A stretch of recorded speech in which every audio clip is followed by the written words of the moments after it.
The Book of Numbers, Chapter 1. The children of Israel are numbered. The Levites are designed to serve the tabernacle. And the Lord spoke to Moses in the desert of Sinai in the tabernacle of the covenant, the first day of the second month, the second year of their going out of Egypt, saying, Take the sum of all the congregation of the children of Israel by their families and houses, and the names of every one, as many as are of the male sex, from 20 years old and upwards, of all the men of Israel fit for war. And you shall number them by their troops, thou and Aaron. And there shall be with you the princes of the tribes and of the houses in their kindreds, whose names are these: of Reuben, Elisur, the son of Sidir; of Simeon, Salamiel, the son of Suresadai; of Judah, Nahasson, the son of Amminadab; of Issachar, Nathaniel, the son of Suar; of Zabulon, Eliab, the son of Helon; and of the sons of Joseph, of Ephraim, Elisama, the son of Ammiud; of Manasseh, Gamaliel, the son of Phaddasur; of Benjamin, Abidan, the son of Gideon; of Dan, Ahiezer, the son of Ammissadai; of Aser, Phagiel, the son of Ochran; of Gad, Eliasaph, the son of Deuel; of Naphtali, Ahira, the son of Enan. These are the most noble princes of the multitude by their tribes and kindreds, and the chiefs of the army of Israel, whom Moses and Aaron took with all the multitudes of the common people, and assembled them on the first day of the second month, reckoning them up by the kindreds and houses, and families and heads and names of every one from 20 years old and upward, as the Lord had commanded Moses. And they were numbered in the desert of Sinai. Of Reuben, the eldest son of Israel, by their generations, and families, and houses, and names of every head, all that were of the male sex, from 20 years old and upward, that were able to go forth to war, were 46,500. Of the sons of Simeon, by their generations, and families, and houses of their kindreds, were reckoned up by the names and heads of every one, all that were of the male sex, from 20 years old and upward, that were able to go forth to war, 59,300. Of the sons of Gad, by their generations, and families, and houses of their kindreds, were reckoned up by the names of every one, from 20 years old and upward, all that were able to go forth to war, 45,650. Of the sons of Judah, by their generations, and families, and houses of their kindreds, by the names of every one from 20 years old and upward, all that were able to go forth to war, were reckoned up 74,600.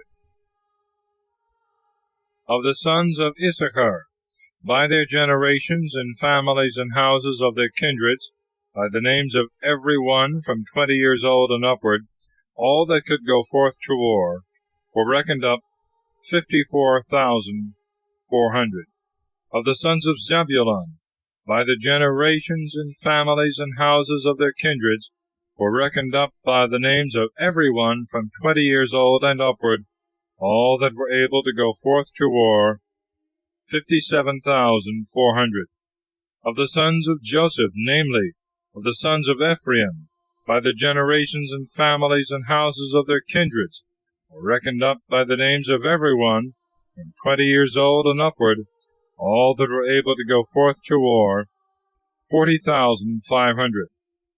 Moreover, of the sons of Manasseh, by the generations, and families, and houses of their kindreds, were reckoned up by the names of every one, 20 years old and upward, all that could go forth to war, 32,200.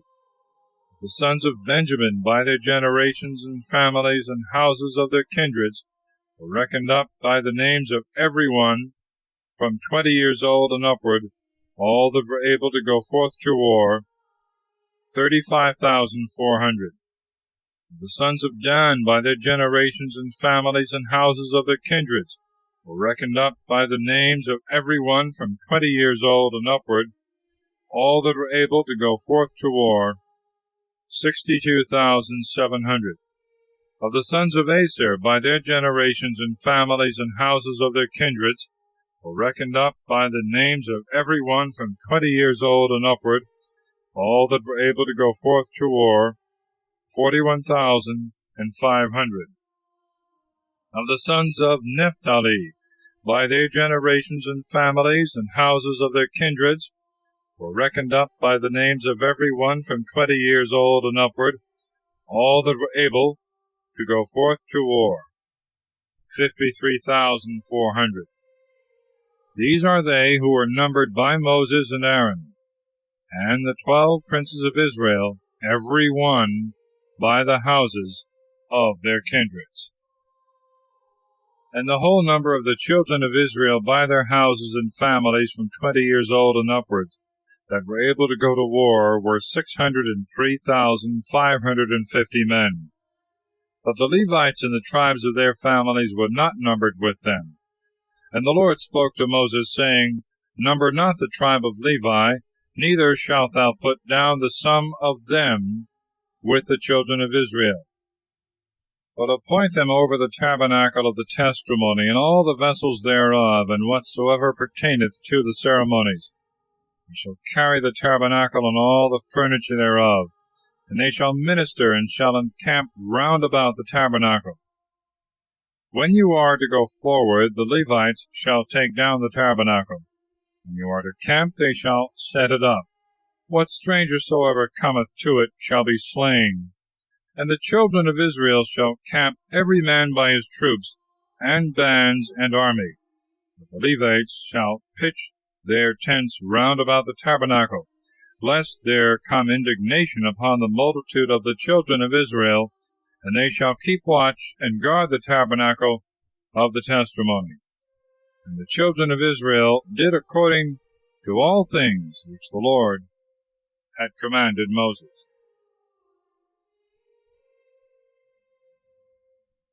Chapter 2. The order of the tribes in their camp. And the Lord spoke to Moses and Aaron, saying, All the children of Israel shall camp by their troops, ensigns, and standards, and the houses of their kindreds round about the tabernacle of the covenant. On the east Judah shall pitch his tents by the bands of his army, and the prince of his sons shall be Nahasson, the son of Amminadab. And the whole sum of the fighting men of his stock were 74,600. Next unto him they of the tribe of Issachar encamped, whose prince was Nathaniel, the son of Suar. And the whole number of his fighting men were 54,400. In the tribe of Zebulun the prince was Eliab, the son of Helon. And all the army of fighting men of his stock were 57,400. All that were numbered in the camp of Judah were 186,400. They by their troops shall march first. In the camp of the sons of Reuben on the south side the prince shall be Elisur, the son of Sejur. And the whole army of his fighting men that were numbered were 46,500. Beside him camped they of the tribe of Simeon, whose prince was Salamiel, the son of Surasadai. And the whole army of his fighting men that were numbered were 59,300. In the tribe of Gad the prince was Eliasaph, the son of Deuel. And the whole army of his fighting men that were numbered were 45,650. All that were reckoned up in the camp of Reuben were 151,450 by their troops. They shall march in the second place. And the tabernacle of the testimony shall be carried by the officers of the Levites and their troops. As it shall be set up, so shall it be taken down. Every one shall march according to their places and ranks. On the west side shall be the camp of the sons of Ephraim, whose prince was Elisana the son of Ammiud. The whole army of his fighting men that were numbered were 40,500, and with them the tribe of the sons of Manasseh, whose prince was Gamaliel the son of Phaddasur. And the whole army of his fighting men that were numbered were 32,200. In the tribe of the sons of Benjamin the prince was Abidan the son of Gideon. And the whole army of his fighting men that were reckoned up were 35,400. All that were numbered in the camp of Ephraim were 108,100 by their troops. They shall march in the third place. On the north side camped the sons of Dan, whose prince was Ahizar the son of Ammissadai. The whole army of his fighting men that were numbered were 62,700. Beside him, they of the tribe of Aser pitched their tents, whose prince was Phagiel the son of Ochran. The whole army of his fighting men that were numbered were 41,500. Of the tribe of the sons of Naphtali, the prince was Ahira the son of Enan. The whole army of his fighting men were 53,400. All that were numbered in the camp of Dan were 157,600, and they shall march last. This is the number of the children of Israel of their army, divided according to the houses of their kindreds and their troops, 603,550. And the Levites were not numbered among the children of Israel, for so the Lord had commanded Moses. The children of Israel did according to all the things that the Lord had commanded. They camped by their troops, and marched by the families and houses of their fathers.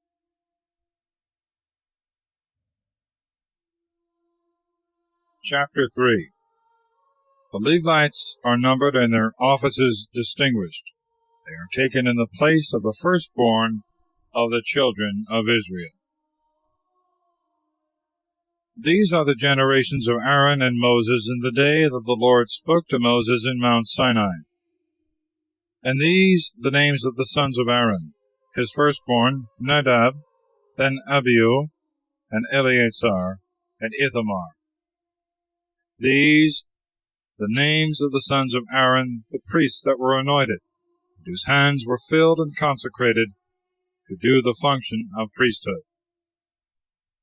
Now Nadab and Abihu died without children, when they offered strange fire before the Lord in the desert of Sinai. And Eleazar and Ithamar performed the priestly office in the presence of Aaron their father.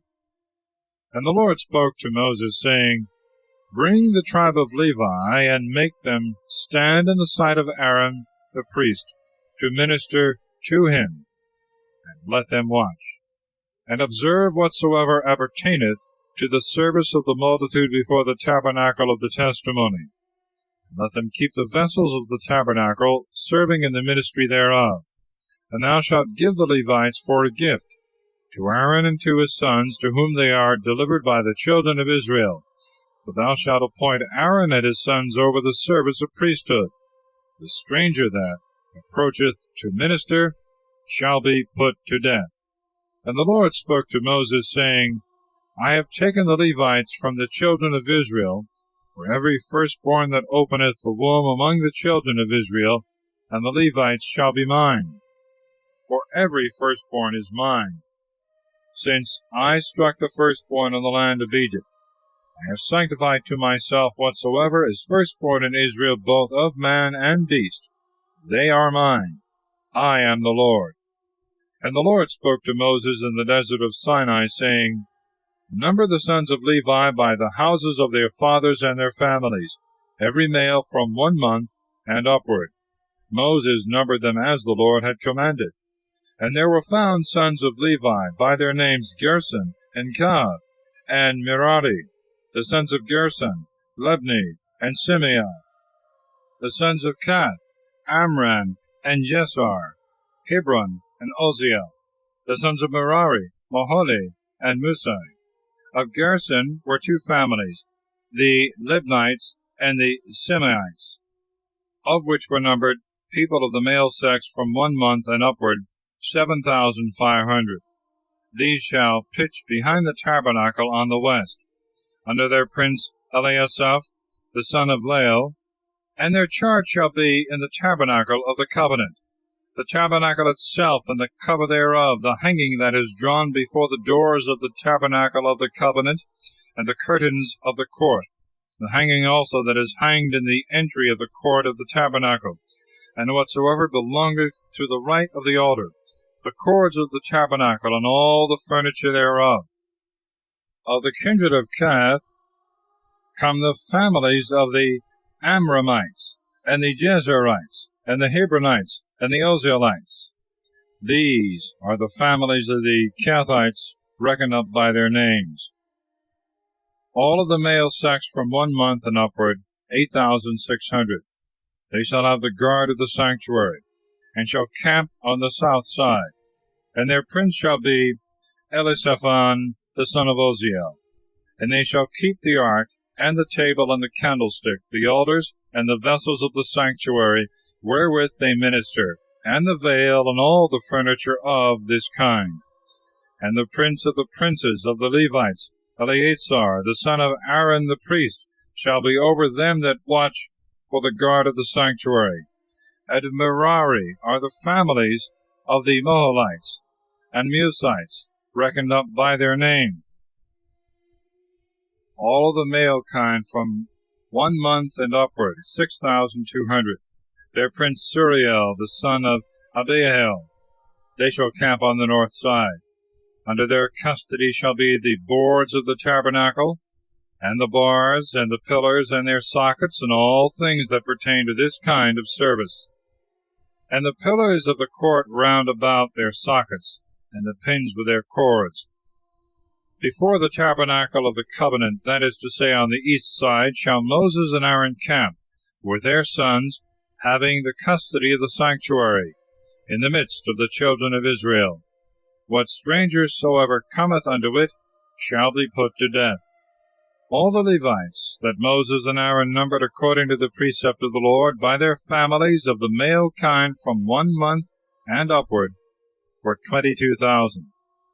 And the Lord said to Moses, Number the firstborn of the male sex of the children of Israel, from 1 month and upward, and thou shalt take the sum of them. And thou shalt take the Levites to me for all the firstborn of the children of Israel. I am the Lord, and their cattle for all the firstborn of the cattle of the children of Israel. Moses reckoned up, as the Lord had commanded, the firstborn of the children of Israel, and the males by their names, from 1 month and upward, were 22,273. And the Lord spoke to Moses, saying, Take the Levites for the firstborn of the children of Israel, and the cattle of the Levites for their cattle, and the Levites shall be mine. I am the Lord. For the price of the 273 of the firstborn of the children of Israel, that exceed the number of the Levites, thou shalt take 5 sickles for every head, according to the weight of the sanctuary. A sickle hath 20 obols.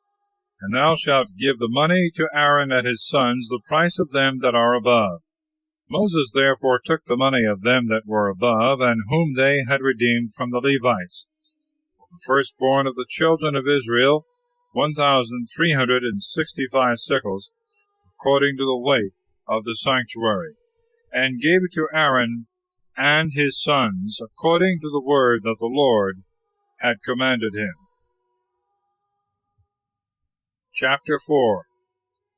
The age and time of the Levites' service, their offices and burdens. Then the Lord spoke to Moses and Aaron, saying, Take the sum of the sons of Kath from the midst of the Levites, by their houses and families, from 30 years old and upward to 50 years old, of all that go in to stand and to minister in the tabernacle of the covenant.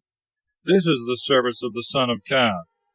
When the camp is to set forward, Aaron and his sons shall go into the tabernacle of the covenant, and the Holy of Holies, and shall take down the veil that hangeth before the door, and shall wrap up the ark of the testimony in it, and shall cover it again with a cover of violet skins, and shall spread over it a cloth all of violet, and shall put in the bars.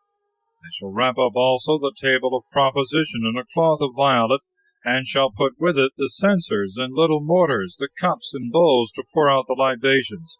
The loaves shall be always on it. And they shall spread over it a cloth of scarlet, which again they shall cover with a covering of violet skins, and shall put in the bars. They shall take also a cloth of violet, wherewith they shall cover the candlestick, with the lamps and tongues thereof, and the snuffers, and all the oil vessels, which are necessary for the dressing of the lamps. And over all they shall put a cover of violet skins, and put in the bars. They shall wrap up the golden altar also in a cloth of violet, and shall spread over it a cover of violet skins, and put in the bars. All the vessels wherewith they minister in the sanctuary they shall wrap up in a cloth of violet, and shall spread over it a cover of violet skin, and put in the bars. They shall cleanse the altar also from the ashes, and shall wrap it up in a purple cloth. And they shall put it with all the vessels that they use in the ministry thereof, that is to say, fire pans, flesh hooks and forks, pot hooks and shovels. They shall cover all the vessels of the altar together with a covering of violet skins, and shall put in the bars. And when Aaron and his sons have wrapped up the sanctuary and the vessels thereof at the removing of the camp, then shall the sons of Kohath enter in to carry the things wrapped up. And they shall not touch the vessels of the sanctuary, lest they die. These are the burdens of the sons of Kohath in the tabernacle of the covenant.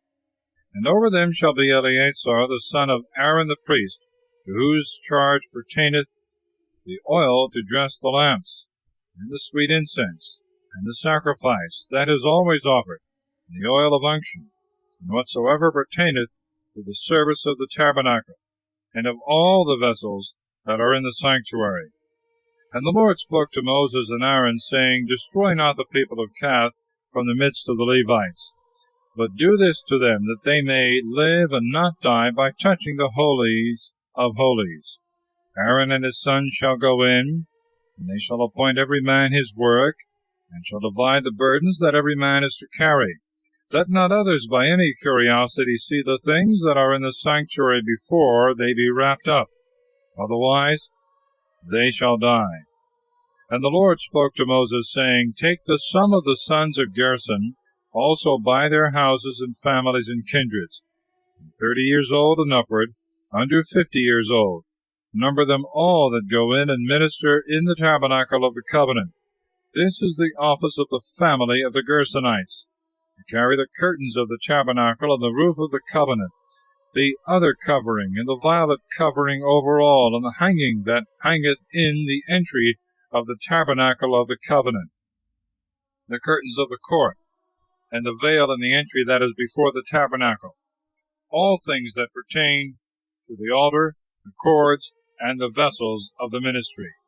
The sons of Gershon shall carry, by the commandment of Aaron and his sons, and each man shall know to what burden he must be assigned. This is the service of the family of the Gershonites in the tabernacle of the covenant. And they shall be under the hand of Ithamar the son of Aaron the priest. Thou shalt reckon up the sons of Merari also by the families and houses of their fathers, from 30 years old and upward, unto 50 years old, all that go into the office of their ministry, and to the service of the covenant of the testimony. These are their burdens.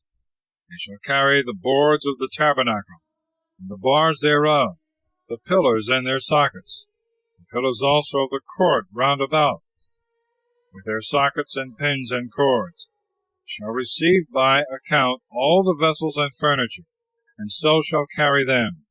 This is the office of the family of the Merarites, and their ministry in the tabernacle of the covenant. And they shall be under the hand of Ithamar, the son of Aaron the priest. So Moses and Aaron and the princes of the synagogue reckoned up the sons of Kohath by their kindreds and the houses of their fathers, 30 years old and upward, under 50 years old, all that go into the ministry of the tabernacle of the covenant. And they were found 2,750. This is the number of the people of Kath that go into the tabernacle of the covenant. These did Moses and Aaron number according to the word of the Lord by the hand of Moses. The sons of Gershon also were numbered by the kindreds and houses of their fathers, from 30 years old and upward, under 50 years old, all that go in to minister in the tabernacle of the covenant. And they were found 2,630. This is the people of the Gershonites, whom Moses and Aaron numbered according to the word of the Lord. The sons of Merari also were numbered by the kindreds and houses of their fathers, from 30 years old and upward, under 50 years old, all that go in to fulfill the rites of the tabernacle of the covenant. And they were found 3,200. This is the number of the sons of Merari, whom Moses and Aaron reckoned up according to the commandment of the Lord by the hand of Moses. All that were reckoned up of the Levites, and whom Moses and Aaron and the princes of Israel took by name, by the kindreds and houses of their fathers, 30 years old and upward, until 50 years old, that go into the ministry of the tabernacle, and to carry the burdens, were in all 8,580.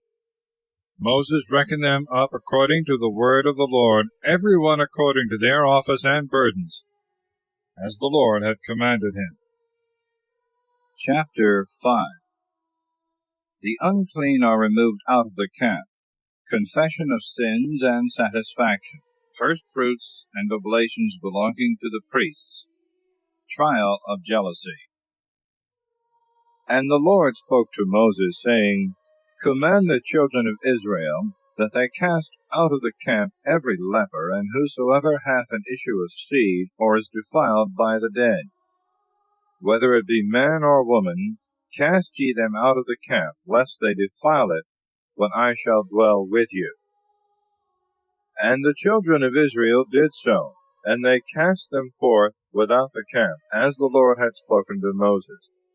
And the Lord spoke to Moses, saying, Say to the children of Israel, When a man or woman shall have committed any of all the sins that men are wont to commit, and by negligence shall have transgressed the commandment of the Lord, and offended, they shall confess their sin, and restore the principal itself, and the fifth part over and above to him against whom they have sinned.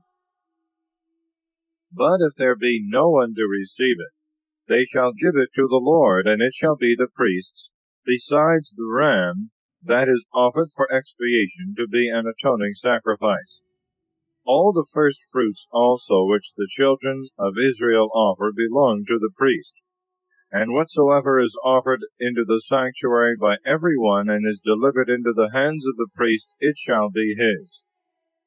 And the Lord spoke to Moses, saying, Speak to the children of Israel, and thou shalt say to them, The man whose wife shall have gone astray, and contemning her husband shall have slept with another man, and her husband cannot discover it, but the adultery is secret, and cannot be proved by witnesses, because she was not found in the adultery.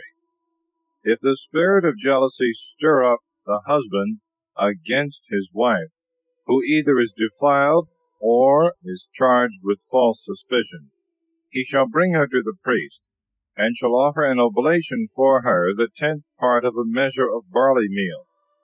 He shall not pour oil thereon, nor put frankincense upon it, because it is a sacrifice of jealousy, and an oblation searching out adultery. The priest therefore shall offer it, and set it before the Lord. And he shall take holy water in an earthen vessel, and he shall cast a little earth of the pavement of the tabernacle into it. And when the woman shall stand before the Lord, he shall uncover her head, and shall put on her hands the sacrifice of remembrance, and the oblation of jealousy. And he himself shall hold the most bitter waters, whereon he hath heaped curses with execration. And he shall adjure her, and shall say, If another man hath not slept with thee, and if thou be not defiled by forsaking thy husband's bed, these most bitter waters on which I have heaped curses shall not hurt thee. But if thou hast gone aside from thy husband, and art defiled, and hast lain with another man, these curses shall light upon thee. The Lord make thee a curse, and an example for all among his people. May he make thy thigh to rot, and may thy belly swell and burst asunder. Let the cursed waters enter into thy belly, and may thy womb swell and thy thigh rot. And the woman shall answer, Amen, Amen. And the priest shall write these curses in a book, and shall wash them out with the most bitter waters upon which he hath heaped the curses. And he shall give them her to drink, and when she hath drunk them up, the priest shall take from her hand the sacrifice of jealousy, and shall elevate it before the Lord, and shall put it upon the altar, yet so as first, to take a handful of the sacrifice of that which is offered, and burn it upon the altar, and so give the most bitter waters to the woman to drink. And when she hath drunk them, if she be defiled, having despised her husband, be guilty of adultery, the malediction shall go through her, and her belly swelling, her thigh shall rot, and the woman shall be a curse, and an example to all the people. But if she be not defiled, she shall not be hurt, and shall bear children.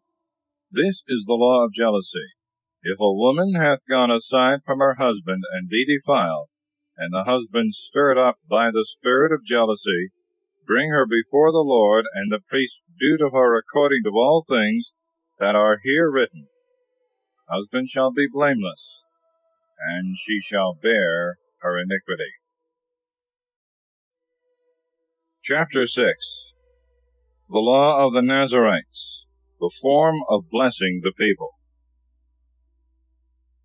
And the Lord spoke to Moses, saying, Speak to the children of Israel, and thou shalt say to them, When a man or a woman shall make a vow to be sanctified, and will consecrate themselves to the Lord, they shall abstain from wine, and from everything that may make a man drunk. They shall not drink vinegar of wine, or of any other drink, nor anything that is pressed out of the grape, nor shall they eat grapes either fresh or dried. All the days that they are consecrated to the Lord by vow, they shall eat nothing that cometh of the vineyard, from the raisin even to the kernel. All the time of his separation no razor shall pass over his head, until the day be fulfilled of his consecration to the Lord. He shall be holy, and shall let the hair of his head grow. All the time of his consecration he shall not go in to any dead. Neither shall he make himself unclean, even for his father, or for his mother, or for his brother, or for his sister, when they die, because the consecration of his God is upon his head. All the days of his separation he shall be holy to the Lord. But if any man die suddenly before him, the head of his consecration shall be defiled, and he shall shave it forthwith on the same day of his purification, and again on the 7th day. And on the 8th day he shall bring 2 turtles or 2 young pigeons to the priest in the entry of the covenant of the testimony. And the priest shall offer one for sin, and the other for a holocaust, and shall pray for him, for that he hath sinned by the dead. And he shall sanctify his head that day, and shall consecrate to the Lord the days of his separation, offering a lamb of 1 year for sin, yet so that the former days be made void, because his sanctification was profane. This is the law of consecration. When the days which he had determined by vow shall be expired, he shall bring him to the door of the tabernacle of the covenant, and shall offer his oblation to the Lord, 1 he-lamb of 1 year old without blemish for a holocaust, and 1 ewe lamb of 1 year old without blemish for a sin offering, and 1 ram without blemish for a victim of peace offering. A basket also of unleavened bread, tempered with oil, and wafers without leaven, anointed with oil, and the libations of each. And the priest shall present them before the Lord, and shall offer both the sin offering and the holocaust. But the ram he shall immolate for a sacrifice of peace offering to the Lord, offering at the same time the basket of unleavened bread, and the libations that are due by custom. Then shall the hair of the consecration of the Nazarite be shaved off before the door of the tabernacle of the covenant, and he shall take his hair, and lay it upon the fire which is under the sacrifice of the peace offerings, and shall take the boiled shoulder of the ram, and 1 unleavened cake out of the basket, and 1 unleavened wafer, and he shall deliver them into the hands of the Nazarite, after his head is shaven. And receiving them again from him, he shall elevate them in the sight of the Lord, and they being sanctified shall belong to the priest, as the breast, which was commanded to be separated, and the shoulder. After this the Nazarite may drink wine. This is the law of the Nazarite, when he hath vowed his oblation to the Lord in the time of his consecration, besides those things which his hand shall find, according to that which he had vowed in his mind, so shall he do for the fulfilling of his sanctification. And the Lord spoke to Moses, saying, Say to Aaron and his sons, Thus shall you bless the children of Israel, and you shall say to them, The Lord bless thee and keep thee. The Lord show his face to thee, and have mercy on thee. The Lord turn his countenance to thee, and give thee peace. And they shall invoke my name upon the children of Israel, and I will bless them. Chapter 7. The offerings of the princes at the dedication of the tabernacle. God speaketh to Moses from the propitiatory. And it came to pass in the day that Moses had finished the tabernacle, and set it up, and had anointed and sanctified it with all its vessels, the altar likewise, and all the vessels thereof, the princes of Israel, and the heads of the families in every tribe, who were the rulers of them who had been numbered, offered their gifts before the Lord, 6 wagons covered, and 12 oxen. 2 princes offered 1 wagon, and each one the ox, and they offered them before the tabernacle. And the Lord said to Moses, Receive them from them to serve in the ministry of the tabernacle, and thou shalt deliver them to the Levites according to the order of their ministry. Moses therefore, receiving the wagons and the oxen, delivered them to the Levites. 2 wagons and 4 oxen he gave to the sons of Gershon, according to their necessity. The other 4 wagons and 8 oxen he gave to the sons of Merari, according to their offices and service, under the hand of Ithamar the son of Aaron the priest. But to the sons of Kohath he gave no wagons or oxen, because they serve in the sanctuary and carry their burdens upon their own shoulders. And the princes offered for the dedication of the altar on the day when it was anointed, their oblation before the altar. And the Lord said to Moses, Let each of the princes, one day after another, offer their gifts for the dedication of the altar. The first day, Nahashon, the son of Amminadab, of the tribe of Judah, offered his offering. And his offering was a silver dish weighing 130 sickles, a silver bowl of 70 sickles, according to the weight of the sanctuary, both full of flour tempered with oil, for a sacrifice. A little mortar of 10 sickles of gold, full of incense. An ox of the herd, and a ram, and a lamb of a year old for a holocaust, and a buck goat for sin.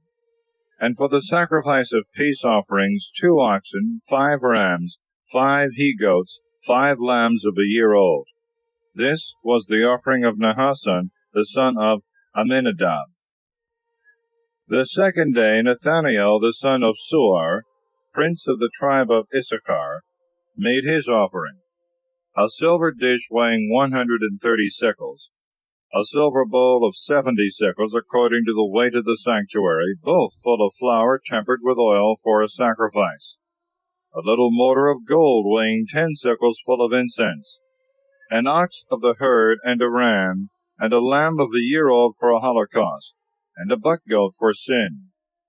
And for the sacrifice of peace offerings, 2 oxen, 5 rams, 5 buck goats, 5 lambs of a year old. This was the offering of Nathaniel, the son of Suar.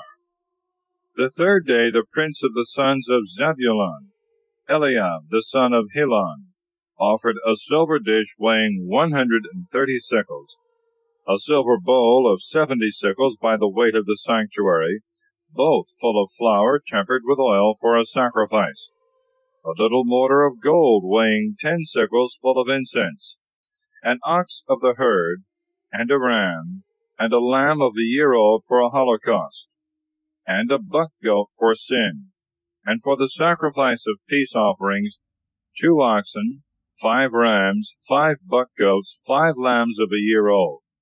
This is the oblation of Eliab, the son of Helon. The fourth day the prince of the sons of Reuben, Elisur, the son of Sideur, offered a silver dish weighing 130 shekels, a silver bowl of 70 shekels according to the weight of the sanctuary, both full of flour tempered with oil for a sacrifice, a little mortar of gold weighing 10 shekels full of incense, an ox of the herd, and a ram, and a lamb of a year old for a holocaust, and a buck goat for sin, and for victims of peace offerings 2 oxen, 5 rams, 5 buck goats, 5 lambs of a year old. This was the offering of Elisur the son of Sideur. The fifth day the prince of the sons of Simeon, Salamiel the son of Suresadai, offered a silver dish weighing 130 shekels, a silver bowl of 70 shekels after the weight of the sanctuary, both full of flour tempered with oil for a sacrifice, a little mortar of gold weighing 10 shekels full of incense, an ox of the herd, and a ram, and a lamb of a year old for a holocaust, and a buck goat for sin, and for sacrifices of peace offerings, 2 oxen, 5 rams, 5 buck goats, 5 lambs of a year old. This was the offering of Salamiel, the son of Suresadai. The sixth day the prince of the sons of Gad, Eliasaph, the son of Deuel, offered a silver dish weighing 130 shekels, a silver bowl of 70 shekels by the weight of the sanctuary, both full of flour tempered with oil, for a sacrifice, a little mortar of gold weighing 10 shekels full of incense, an ox of the herd, and a ram, and a lamb of a year old for a holocaust, and a buck goat for sin, and for sacrifices of peace offerings, 2 oxen, 5 rams, 5 buck goats, 5 lambs of a year old. This was the offering of Eliasaph, the son of Deuel. The seventh day the prince of the sons of Ephraim, Elisama, the son of Ammiud, offered a silver dish weighing 130 shekels, a silver bowl of 70 shekels according to the weight of the sanctuary, both full of flour tempered with oil for a sacrifice, a little mortar of gold weighing 10 shekels full of incense, an ox of the herd, and a ram, and a lamb of a year old for a holocaust, and a buck goat for sin, and for sacrifices of peace offerings, 2 oxen, 5 rams, 5 buck goats, 5 lambs of a year old. This was the offering of Elisama, the son of Ammiud. The eighth day the prince of the sons of Manasseh, Gamaliel, the son of Pedahsur, offered a silver dish weighing 130 shekels, a silver bowl of 70 shekels according to the weight of the sanctuary, both full of flour tempered with oil for a sacrifice, a little mortar of gold weighing 10 shekels full of incense, an ox of the herd, and a ram, and a lamb of a year old for a holocaust, and a buck goat for sin, and for sacrifices of peace offerings, 2 oxen, 5 rams, 5 buck goats, 5 lambs of a year old. This was the offering of Gamaliel, the son of Phaddasur. The 9th day the prince of the sons of Benjamin, Abidan the son of Gideon, offered a silver dish weighing 130 sickles, silver bowl of 70 sickles by the weight of the sanctuary, both full of flour tempered with oil for a sacrifice, a little mortar of gold weighing 10 sickles, full of incense, an ox of the herd, and a ram, and a lamb of a year old for a holocaust, and a buck goat for sin, and for sacrifices of peace offerings, 2 oxen, 5 rams, 5 buck goats, 5 lambs of a year old. This was the offering of Abidan the son of Gideon. The 10th day the prince of the sons of Dan, Ahiezer the son of Ammissadai, offered a silver dish weighing 130 sickles, a silver bowl of 70 sickles, according to the weight of the sanctuary, both full of flour tempered with oil for a sacrifice, a little mortar of gold weighing 10 sickles full of incense, an ox of the herd, and a ram, and a lamb of a year old for a holocaust, and a buck goat for sin, and for sacrifices of peace offerings 2 oxen, 5 rams, 5 buck goats, 5 lambs of a year old. This was the offering of Ahiezer the son of Ammissadai. The 11th day the prince of the sons of Aser, Phagiel the son of Ochran, offered a silver dish weighing 130 sickles, a silver bowl of 70 sickles, according to the weight of the sanctuary, both full of flour tempered with oil for a sacrifice, a little mortar of gold weighing 10 sickles full of incense, an ox of the herd, and a ram, and a lamb of a year old for a holocaust, and a buck goat for sin, and for sacrifices of peace offerings 2 oxen, 5 rams, 5 buck goats, 5 lambs of a year old. This was the offering of Phagiel the son of Ochran. The 12th day the prince of the sons of Naphtali, Ahira the son of Enan, offered a silver dish weighing 130 sickles, a silver bowl of 70 sickles, according to the weight of the sanctuary, both full of flour tempered with oil for a sacrifice, a little mortar of gold weighing 10 sickles full of incense, an ox of the herd, and a ram, and a lamb of a year old for a holocaust, and a buck goat for sin, and for sacrifices of peace offerings 2 oxen, 5 rams, 5 buck goats, 5 lambs of a year old. This was the offering of Ahira, the son of Enan. These were the offerings made by the princes of Israel in the dedication of the altar, in the day wherein it was consecrated: 12 dishes of silver, 12 silver bowls, 12 little mortars of gold, each dish weighing 130 sickles of silver, and each bowl 70 sickles. That is, putting all the vessels of silver together, 2,400 sickles, by the weight of the sanctuary. 12 little mortars of gold full of incense, weighing 10 sickles apiece, by the weight of the sanctuary. That is, in all, 120 sickles of gold.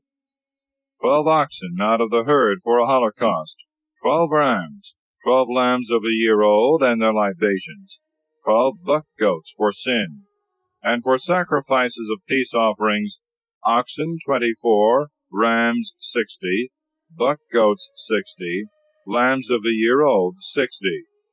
These things were offered in the dedication of the altar when it was anointed. And when Moses entered into the tabernacle of the covenant to consult the oracle, he heard the voice of one speaking to him from the propitiatory that was over the ark between the 2 cherubims, and from this place he spoke to him. Chapter 8. The 7 lamps are placed on the golden candlestick to shine towards the loaves of proposition, the ordination of the Levites, and to what age they shall serve in the tabernacle. And the Lord spoke to Moses, saying, Speak to Aaron, and thou shalt say to him, When thou shalt place the 7 lamps, let the candlestick be set up on the south side.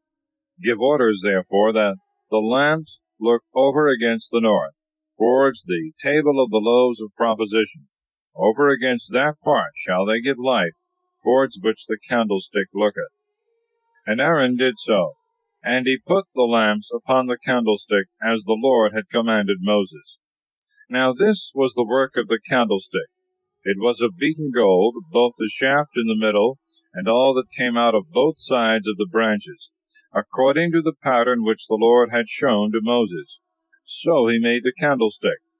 And the Lord spoke to Moses, saying, Take the Levites out of the midst of the children of Israel, and thou shalt purify them, according to this rite. Let them be sprinkled with the water of purification. Let them shave all the hairs of their flesh. When they shall have washed their garments and are cleansed, they shall take an ox of the herd, and for the offering thereof fine flour tempered with oil. And thou shalt take another ox of the herd for a sin offering. And thou shalt bring the Levites before the tabernacle of the covenant, calling together all the multitude of the children of Israel. And when the Levites are before the Lord, the children of Israel shall put their hands upon them. And Aaron shall offer the Levites as a gift in the sight of the Lord from the children of Israel, that they may serve in his ministry. The Levites also shall put their hands upon the heads of the oxen, of which thou shalt sacrifice one for sin, and the other for a holocaust to the Lord, to pray for them. And thou shalt set the Levites in the sight of Aaron and of his sons, and shalt consecrate them, being offered to the Lord, and shalt separate them from the midst of the children of Israel, to be mine. And afterwards they shall enter into the tabernacle of the covenant to serve me. And thus shalt thou purify and consecrate them for an oblation of the Lord. For as a gift they were given me by the children of Israel. I have taken them instead of the firstborn that open every womb of Israel. For all the firstborn of the children of Israel, both of men and of beasts, are mine. From the day that I slew every firstborn in the land of Egypt, have I sanctified them to myself. And I have taken the Levites for all the firstborn of the children of Israel, and have delivered them for a gift to Aaron and his sons out of the midst of the people, to serve me for Israel in the tabernacle of the covenant, and to pray for them, lest there should be a plague among the people, if they should presume to approach unto my sanctuary. And Moses and Aaron and all the multitude of the children of Israel did with the Levites all that the Lord had commanded Moses. And they were purified, and washed their garments. And Aaron lifted them up in the sight of the Lord, and prayed for them, that being purified they might go into the tabernacle of the covenant to do their services before Aaron and his sons. As the Lord had commanded Moses touching the Levites, so was it done. And the Lord spoke to Moses, saying, This is the law of the Levites.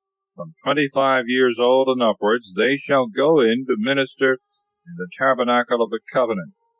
When they shall have accomplished the 50th year of their age, they shall cease to serve, and they shall be the ministers of their brethren in the tabernacle of the covenant, to keep the things that are committed to their care, but not to do the works.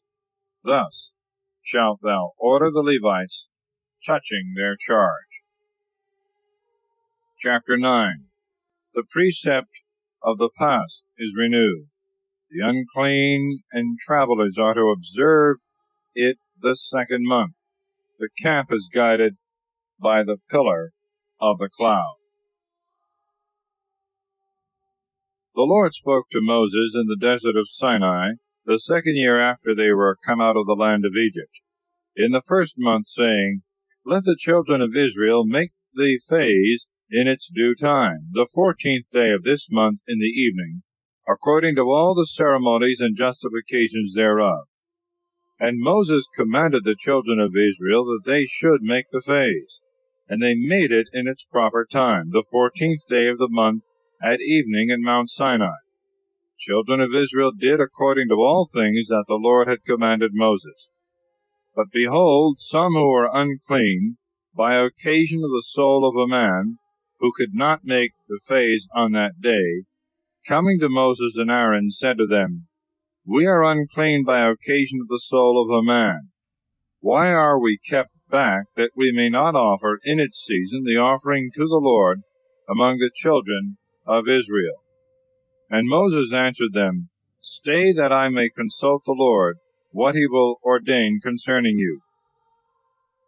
And the Lord spoke to Moses, saying, Say to the children of Israel, The man that shall be unclean by occasion of one that is dead, or shall be in a journey afar off in your nation, let him make the phase to the Lord.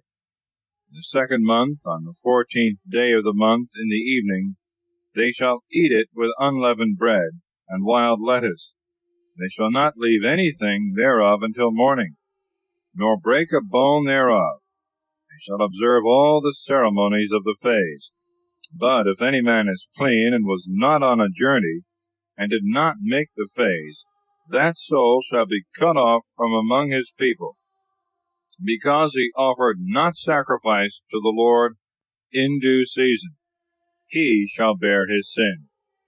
The sojourner also, and the stranger, if they be among you, shall make the phase to the Lord according to the ceremonies and justifications thereof. Same ordinance shall be with you both for the stranger and for him that was born in the land. Now on the day that the tabernacle was reared up, a cloud covered it. But from the evening there was over the tabernacle, as it were, the appearance of fire until the morning. So it was always. By day the cloud covered it, and by night, as it were, the appearance of fire. And when the cloud that covered the tabernacle was taken up, then the children of Israel marched forward, and in the place where the cloud stood still, there they camped. At the commandment of the Lord they marched. At his commandment they pitched the tabernacle. All the days that the cloud abode over the tabernacle they remained in the same place. And if it was so that it continued over it a long time, the children of Israel kept the watches of the Lord, and marched not, for as many days soever as the cloud stayed over the tabernacle. At the commandment of the Lord they pitched their tents, and at his commandment they took them down. If the cloud tarried from evening until morning, and immediately at break of day left the tabernacle, they marched forward. And if it departed after a day and a night, they took down their tents. But if it remained over the tabernacle for 2 days, or a month, or a longer time, the children of Israel remained in the same place, and marched not. But immediately as soon as it departed, they removed the camp. By the word of the Lord they pitched their tents, and by his word they marched, and kept the watches of the Lord, according to his commandment, by the hand of Moses. Chapter 10. The silver trumpets and their use. They march from Sinai. And the Lord spoke to Moses, saying, Make thee 2 trumpets of beaten silver, wherewith thou mayest call together the multitude when the camp is to be removed. And when thou shalt sound the trumpets, all the multitude shall gather unto thee to the door of the tabernacle of the covenant. Thou sound but once, princes and the heads of the multitude of Israel shall come to thee. But if the sound of the trumpets be longer, and with interruptions, they that are on the east side shall first go forward, and at the second sounding and like noise of the trumpet, they who lie on the south side shall take up their tents, and after this manner shall the rest do, when the trumpets shall sound for a march. But when the people is to be gathered together, the sound of the trumpets shall be plain, and they shall not make a broken sound. And the sons of Aaron the priest shall sound the trumpets, and this shall be an ordinance forever in your generations. If you go forth to war out of your land against the enemies that fight against you, you shall sound aloud with the trumpets, and there shall be a remembrance of you before the Lord your God, that you may be delivered out of the hands of your enemies. If at any time you shall have a banquet, and on your festival days, and on the first days of your months, you shall sound the trumpets over the holocausts and the sacrifices of peace offerings, that they may be to you for a remembrance of your God. I am the Lord your God. The 2nd year, in the 2nd month, the 20th day of the month, the cloud was taken up from the tabernacle of the covenant, and the children of Israel marched by their troops from the desert of Sinai, and the cloud rested in the wilderness of Paran. And the first went forward according to the commandment of the Lord by the hand of Moses. The sons of Judah by their troops, whose prince was Nahshon the son of Amminadab. In the tribe of the sons of Issachar, the prince was Nathaniel the son of Suar. In the tribe of Zabulon, the prince was Eliab the son of Helon. And the tabernacle was taken down, and the sons of Gershon and Merari set forward, bearing it. And the sons of Reuben also marched by their troops and ranks, whose prince was Helisur the son of Sideur. And in the tribe of Simeon the prince was Salamiel the son of Sorisadai. And in the tribe of Gad the prince was Eliasaph the son of Jeuel. Then the Kehathites also marched, carrying the sanctuary. So long was the tabernacle carried, till they came to the place of setting it up. The sons of Ephraim also moved their camp by their troops, in whose army the prince was Elisama the son of Ammiud. And in the tribe of the sons of Manasseh the prince was Gamaliel the son of Phaddasur. And in the tribe of Benjamin the prince was Abidan the son of Gideon. The last of all the camp marched the sons of Dan by their troops, in whose army the prince was Ahiezer the son of Ammissadai. And in the tribe of the sons of Aser the prince was Phagiel the son of Ochran. And in the tribe of the sons of Naphtali the prince was Ahira the son of Enan.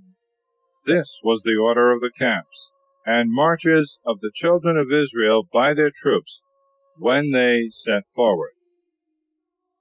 And Moses said to Hobab, the son of Raguel, the Midianite, his kinsman, We are going towards the place which the Lord will give us. Come with us, that we may do thee good. For the Lord hath promised good things to Israel. But he answered him, I will not go with thee, but I will return to my country wherein I was born. And he said, Do not leave us, for thou knowest in what places we should encamp in the wilderness, and thou shalt be our guide. And if thou comest with us, we will give thee what is the best of the riches, which the Lord shall deliver to us. So they marched from the mount of the Lord 3 days' journey. And the ark of the covenant of the Lord went before them for 3 days, providing a place for the camp.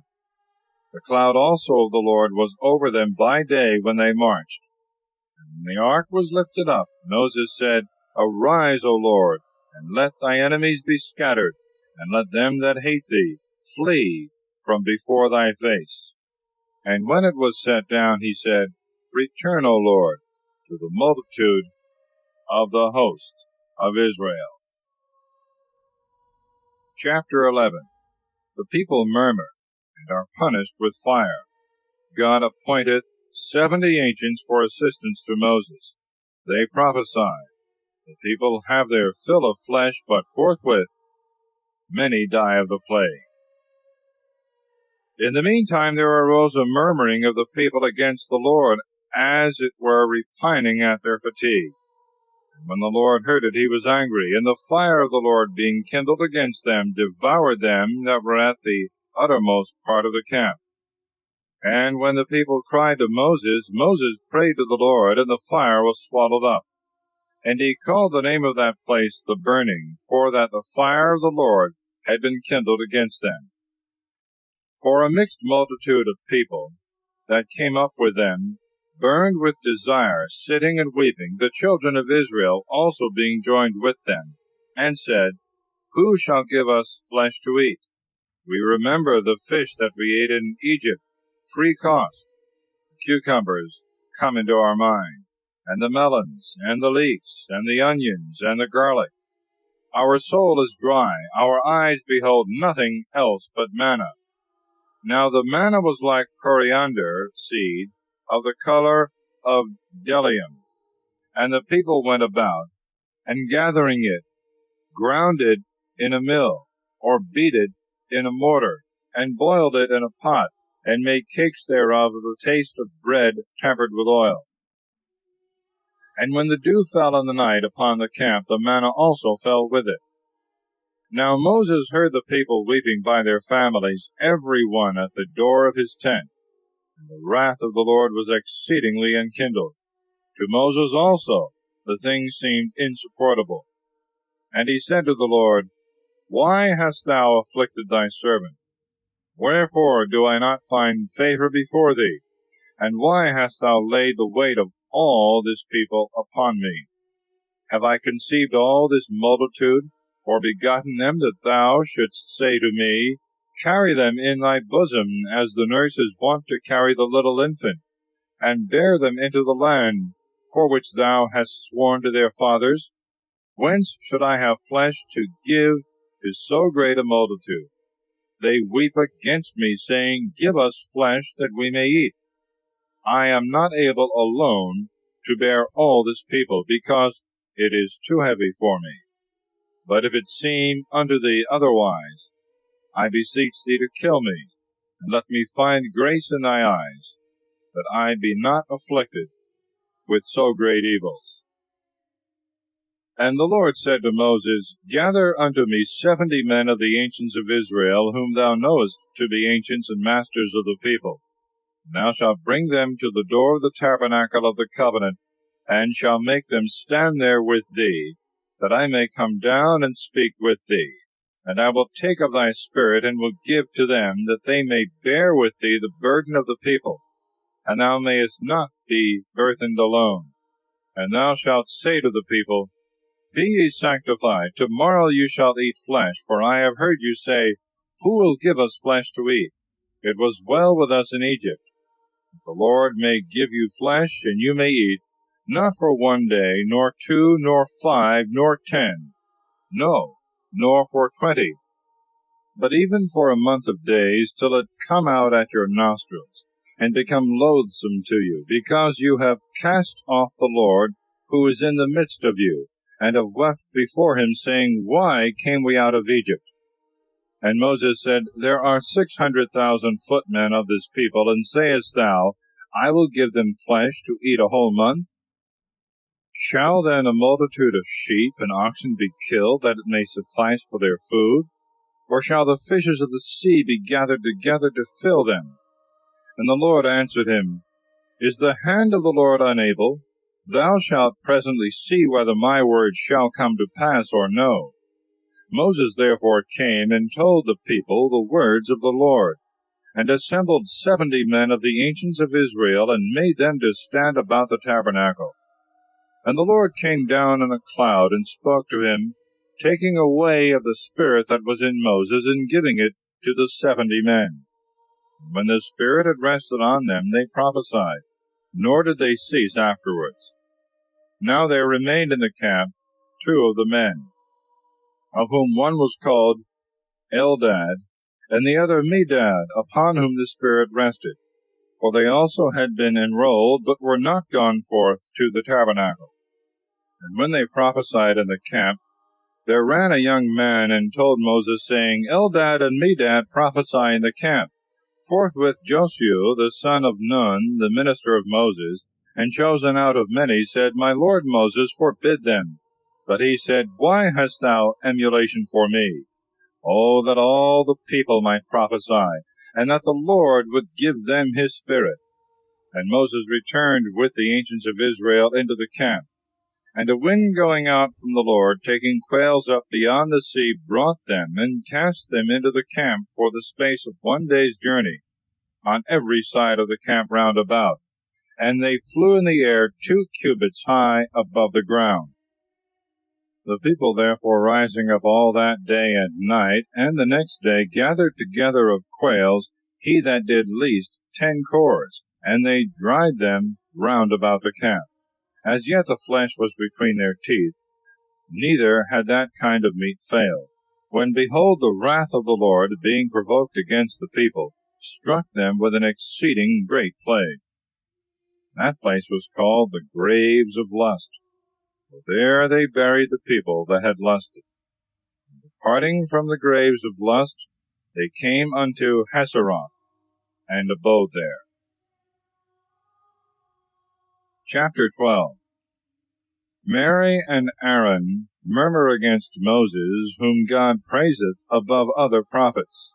Mary being struck with leprosy, Aaron confesseth his fault. Moses prayeth for her, and after 7 days' separation from the camp, she is restored. And Mary and Aaron spoke against Moses because of his wife, the Ethiopian, and they said, Hath the Lord spoken by Moses only? Hath he not also spoken to us in like manner? And when the Lord heard this, for Moses was a man exceeding meek above all men that dwelt upon earth, immediately he spoke to him and to Aaron and Mary, Come out, you three, only to the tabernacle of the covenant.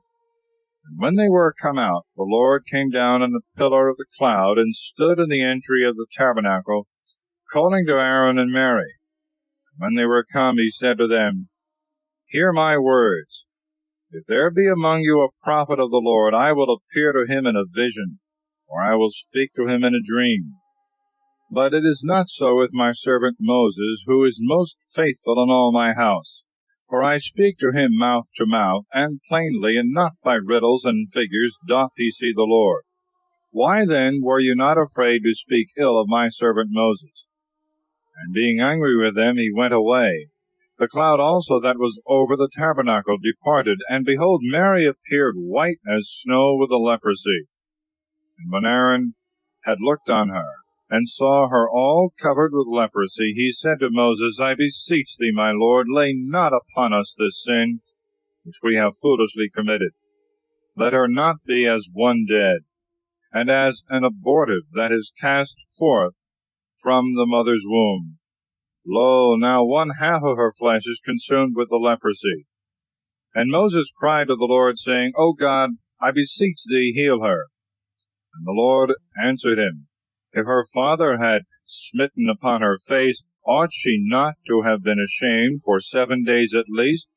Let her be separated 7 days without the camp, and afterwards she shall be called again. Mary therefore was put out of the camp 7 days, and the people moved not from that place until Mary was called again. Chapter 13. The 12 spies are sent to view the land, the relation they make of it. And the people marched from Hazeroth, and pitched their tents in the desert of Pharan.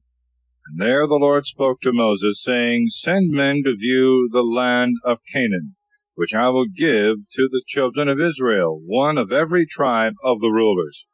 Moses did what the Lord had commanded, sending from the desert of Pharan principal men, whose names are these: of the tribe of Reuben, Shammua the son of Zechar; of the tribe of Simeon, Shaphat the son of Huri; of the tribe of Judah, Caleb the son of Jephone; of the tribe of Issachar, Egal the son of Joseph; of the tribe of Ephraim, Osi the son of Nun; of the tribe of Benjamin, Phalti the son of Raphu; of the tribe of Zabulon, Gidiel the son of Sodai; of the tribe of Joseph; of the scepter of Manasseh, Gedai the son of Susai; of the tribe of Dan, Amiel the son of Gemalai; the tribe of Aser, Sethur the son of Michael; of the tribe of Naphtali, Nahabi the son of Vapsai; of the tribe of Gad, Juel the son of Machi. These are the names of the men whom Moses sent to view the land. And he called Osei the son of Nun, Joshua. And Moses sent them to view the land of Canaan, and said to them, Go you up by the south side, and when you shall come to the mountains, view the land of what sort it is, and the people that are the inhabitants thereof, whether they be strong or weak, few in number or many. The land itself whether it be good or bad, what manner of cities, walled or without walls, ground fat or barren, woody or without trees. Be of good courage, and bring us of the fruits of the land. Now it was the time when the first ripe grapes are fit to be eaten. And when they were gone up, they viewed the land from the desert of Sin, unto Rohab, as you enter into Emath. And they went up at the south side, and came to Hebron, where were Achiman, and Sisai, and Tholmai, the sons of Enak. Hebron was built 7 years before Tanis, the city of Egypt. And going forward as far as the torrent of the cluster of grapes, they cut off a branch with its cluster of grapes, which 2 men carried upon a lever. Then they took also of the pomegranates, and of the figs of that place, which was called Nehileskal, that is to say, the torrent of the cluster of grapes, because from thence the children of Israel had carried a cluster of grapes. And they that went to spy out the land returned after 40 days, having gone round all the country, and came to Moses and Aaron, and to all the assembly of the children of Israel, to the desert of Pharan, which is in Kadesh. Speaking to them and to all the multitude, they showed them the fruits of the land.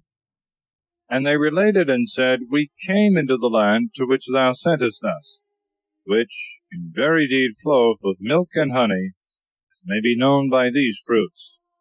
But it hath very strong inhabitants, and the cities are great and walled. We saw there the race of Enak. Amalek dwelleth in the south, the Hittite and the Jebusite, and the Amorite in the mountains. The Canaanite abideth by the sea and near the streams of the Jordan. In the meantime Caleb, to still the murmuring of the people that rose against Moses, said, Let us go up and possess the land, for we shall be able to conquer it. But the others that had been with him said, No, we are not able to go up to this people, because they are stronger than we.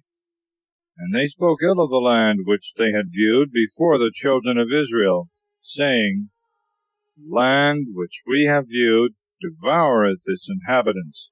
The people that we beheld are of a tall stature. There we saw certain monsters of the sons of Enak, of the giant kind, in comparison of whom we seemed like locusts. Chapter 14. The people murmur. God threateneth to destroy them. He is appeased by Moses, yet so as to exclude the murmurers from entering the promised land. The authors of the sedition are struck dead. The rest, going to fight against the will of God, are beaten. Therefore the whole multitude crying wept that night, and all the children of Israel murmured against Moses and Aaron, saying, Would God that we had died in Egypt, and would God we may die in this vast wilderness, and that the Lord may not bring us into this land, lest we fall by the sword, and our wives and children be led away captives. Is it not better to return into Egypt? And they said one to another, Let us appoint a captain, and let us return into Egypt. And when Moses and Aaron heard this, they fell down flat upon the ground before the multitude of the children of Israel. But Joshua the son of Nun, and Caleb the son of Jephunneh, who themselves also had viewed the land, rent their garments, and said to all the multitude of the children of Israel, The land which we have gone round is very good.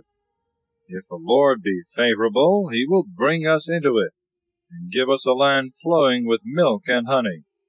Be not rebellious against the Lord, and fear ye not the people of this land, for we are able to eat them up as bread. All aid is gone from them. The Lord is with us. Fear ye not. And when all the multitude cried out, and would have stoned them, the glory of the Lord appeared over the tabernacle of the covenant to all the children of Israel. And the Lord said to Moses, How long will this people detract me? How long will they not believe me for all the signs that I have wrought before them?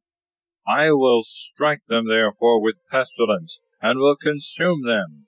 But thee I will make a ruler over a great nation, and a mightier than this is. And Moses said to the Lord, That the Egyptians from the midst of whom thou hast brought forth this people, and the inhabitants of this land, who have heard that thou, O Lord, art among this people, and are seen face to face, and thy cloud protecteth them, and thou goest before them in a pillar of a cloud by day, and in a pillar of fire by night, may hear that thou hast killed so great a multitude, as it were one man, and may say, He could not bring the people into the land for which he had sworn, therefore did he kill them in the wilderness. Let then the strength of the Lord be magnified, as thou hast sworn, saying, The Lord is patient and full of mercy, taking away iniquity and wickedness, and leaving no man clear, who visitest the sins of the fathers upon the children unto the third and fourth generation. Forgive, I beseech thee, the sins of this people, according to the greatness of thy mercy, as thou hast been merciful to them from their going out of Egypt unto this place. And the Lord said, I have forgiven according to thy word. As I live, and the whole earth shall be filled with the glory of the Lord.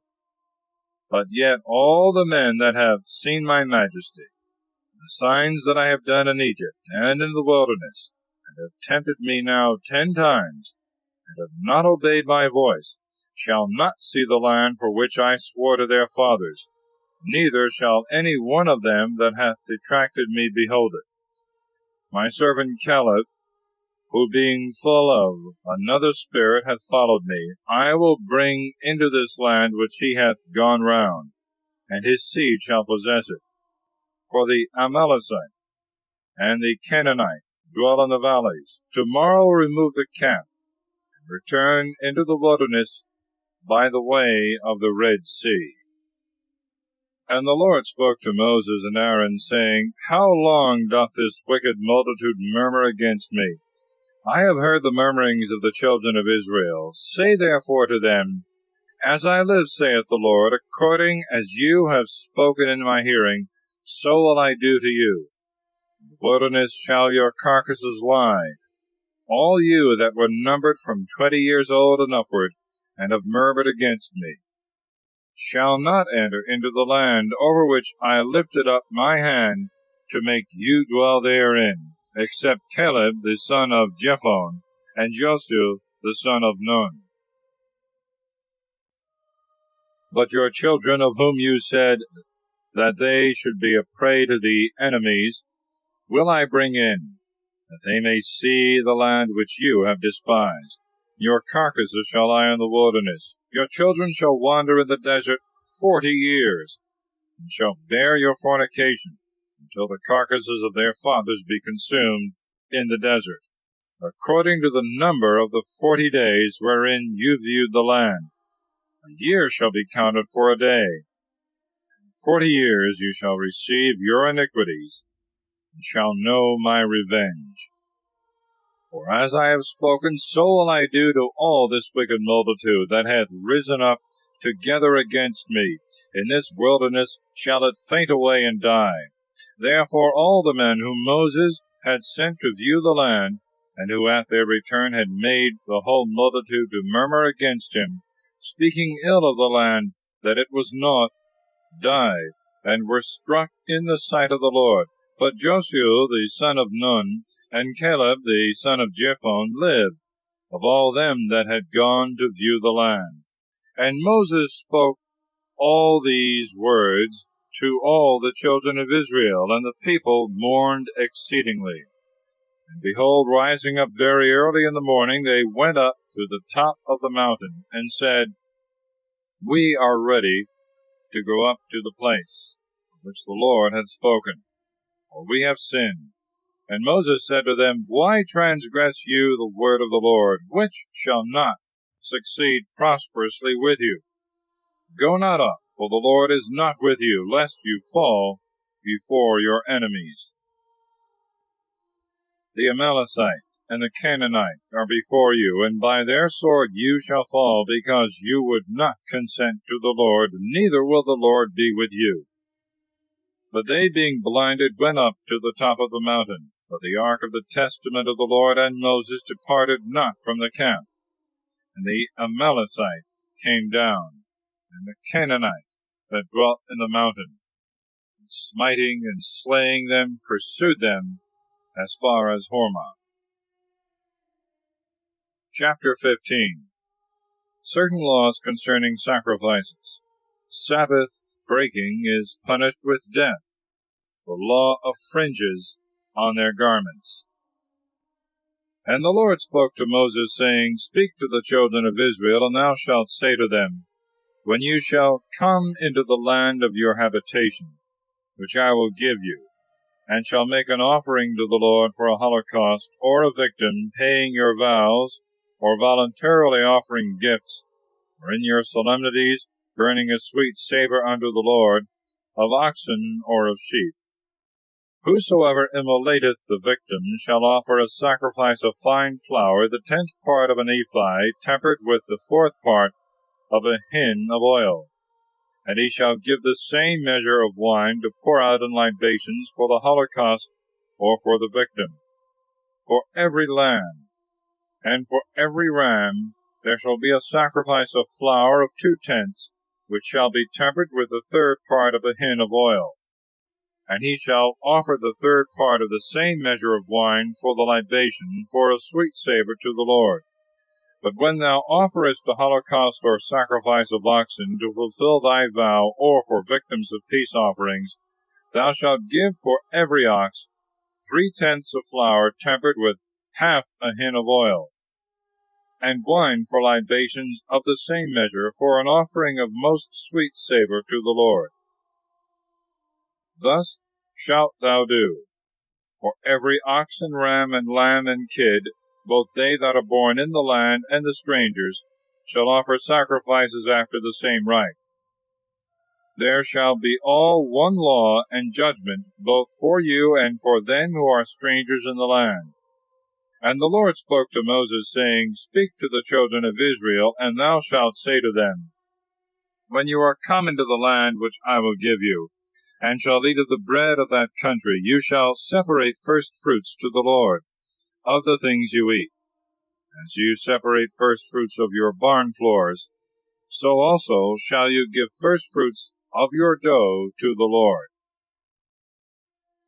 And if through ignorance you omit any of these things which the Lord hath spoken to Moses, and by him hath commanded you, from the day that he began to command and thenceforward, and the multitude have forgotten to do it, they shall offer a calf out of the herd, a holocaust for a most sweet savor to the Lord, and the sacrifice and libations thereof, as the ceremonies require, and a buck goat for sin.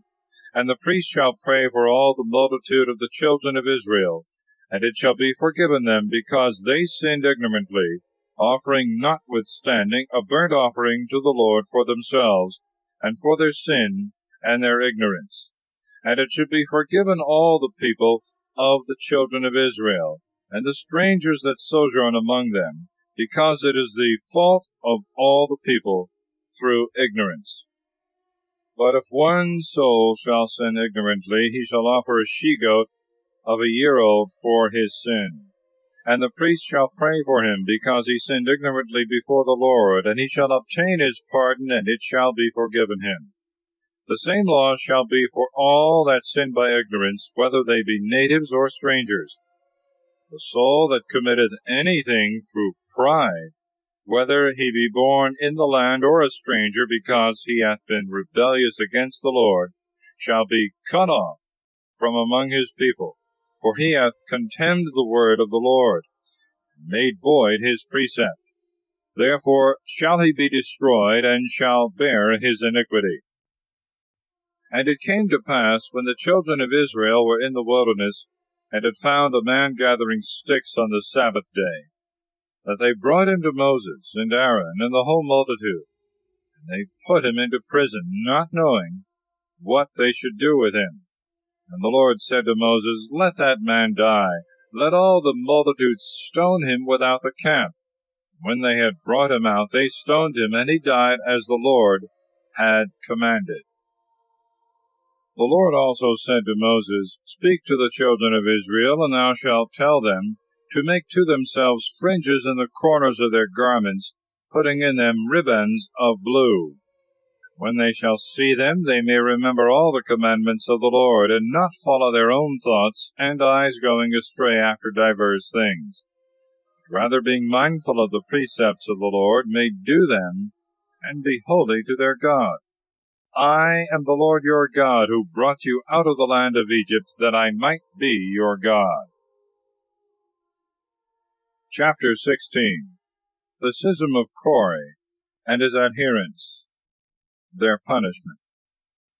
And behold, Korah the son of Issar, the son of Kath, the son of Levi, and Dathan and Abiram, the sons of Eliab, and Hon the son of Pheleth, of the children of Reuben, rose up against Moses, and with them 250 others of the children of Israel, leading men of the synagogue, who in the time of assembly were called by name. And when they had stood up against Moses and Aaron, they said, Let it be enough for you, that all the multitude consisteth of holy ones, and the Lord is amongst them. Why lift you up yourselves above the people of the Lord? When Moses heard this, he fell flat on his face. And speaking to Korah and all the multitude, he said, In the morning the Lord will make known who belong to him, and the holy he will join to himself, and whom he shall choose they shall approach to him. Do this, therefore, take every man of you your censers, thou Korah, and all thy company. And putting fire in them tomorrow, put incense upon it before the Lord, and whomsoever he shall choose, the same shall be holy. You take too much upon you, ye sons of Levi.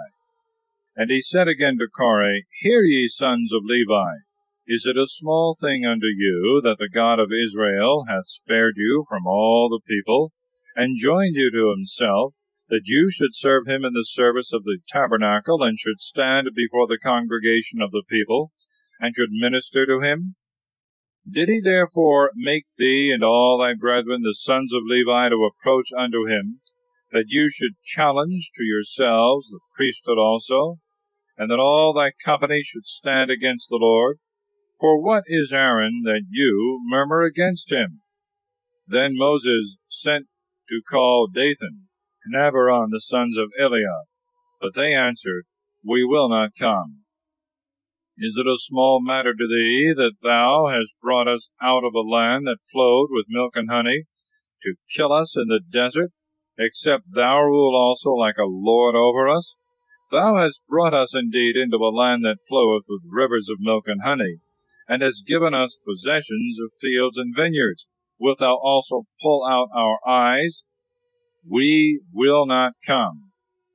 Moses therefore, being very angry, said to the Lord, Respect not their sacrifices. Thou knowest that I have not taken of them so much as a young ass at any time, nor have injured any of them. And he said to Korah, Do thou and thy congregation stand apart before the Lord tomorrow, and Aaron apart. Take every one of you censers, and put incense into them, offering to the Lord 250 censers. Let Aaron also hold his censer. When they had done this, Moses and Aaron standing, and had drawn up all the multitude against them to the door of the tabernacle, the glory of the Lord appeared to them all. And the Lord, speaking to Moses and Aaron, said, Separate yourselves from among this congregation, that I may presently destroy them. They fell flat on their face, and said, O most mighty, the God of the spirits of all flesh, for one man's sin shall thy wrath rage against all? And the Lord called to Moses, Command the whole people to separate themselves from the tents of Korah and Dathan and Abiram. And Moses arose, and went to Dathan and Abiram. And the ancients of Israel following him, he said to the multitude, Depart from the tents of these wicked men, and touch nothing of theirs, lest you be involved in their sins. And when they were departed from their tents round about, Dathan and Abiram, coming out, stood in the entry of their pavilions with their wives and children, and all the people. And Moses said, By this you shall know that the Lord hath sent me to do all things that you see, and that I have not forged them of my own head.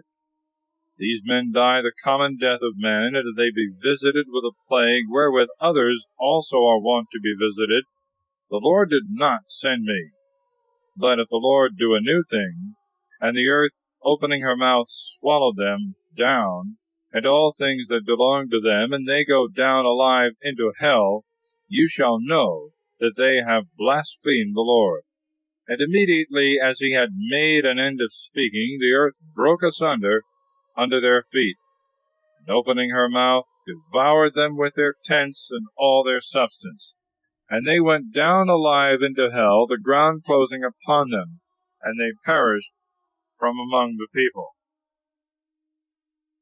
But all Israel that was standing round about fled at the cry of them that were perishing, saying, Lest perhaps the earth swallow us up also. And a fire coming out from the Lord destroyed the 250 men that offered the incense. And the Lord spoke to Moses, saying, Command Eleazar, the son of Aaron the priest, to take up the censers that lie in the burning, and to scatter the fire of one side and the other, because they are sanctified. The deaths of the sinners, and let him beat them into plates, and fasten them to the altar, because incense hath been offered in them to the Lord. They are sanctified, that the children of Israel may see them for a sign and a memorial. Then Eleazar the priest took the brazen censers wherein they had offered, whom the burning fire had devoured, and beat them into plates, fastening them to the altar, that the children of Israel might have for the time to come wherewith they should be admonished, that no stranger or any one that is not of the seed of Aaron should come near to offer incense to the Lord, lest he should suffer as Korah suffered, and all his congregation, according as the Lord spoke to Moses. The following day all the multitude of the children of Israel murmured against Moses and Aaron, saying, You have killed the people of the Lord. And when there arose a sedition, and the tumult increased, Moses and Aaron fled to the tabernacle of the covenant. And when they were gone into it, the cloud covered it, and the glory of the Lord appeared. And the Lord said to Moses, Get you out from the midst of this multitude. This moment will I destroy them. And as they were lying in the ground, Moses said to Aaron, Take the censer, and putting fire in it from the altar, put incense upon it, and go quickly to the people to pray for them. For already wrath is gone out from the Lord, and the plague rageth.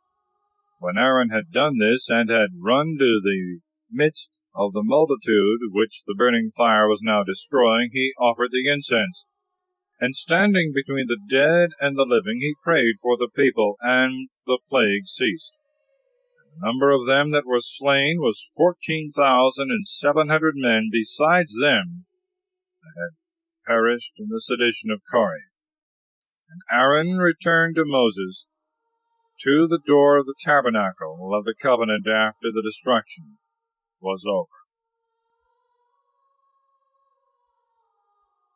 Chapter 17.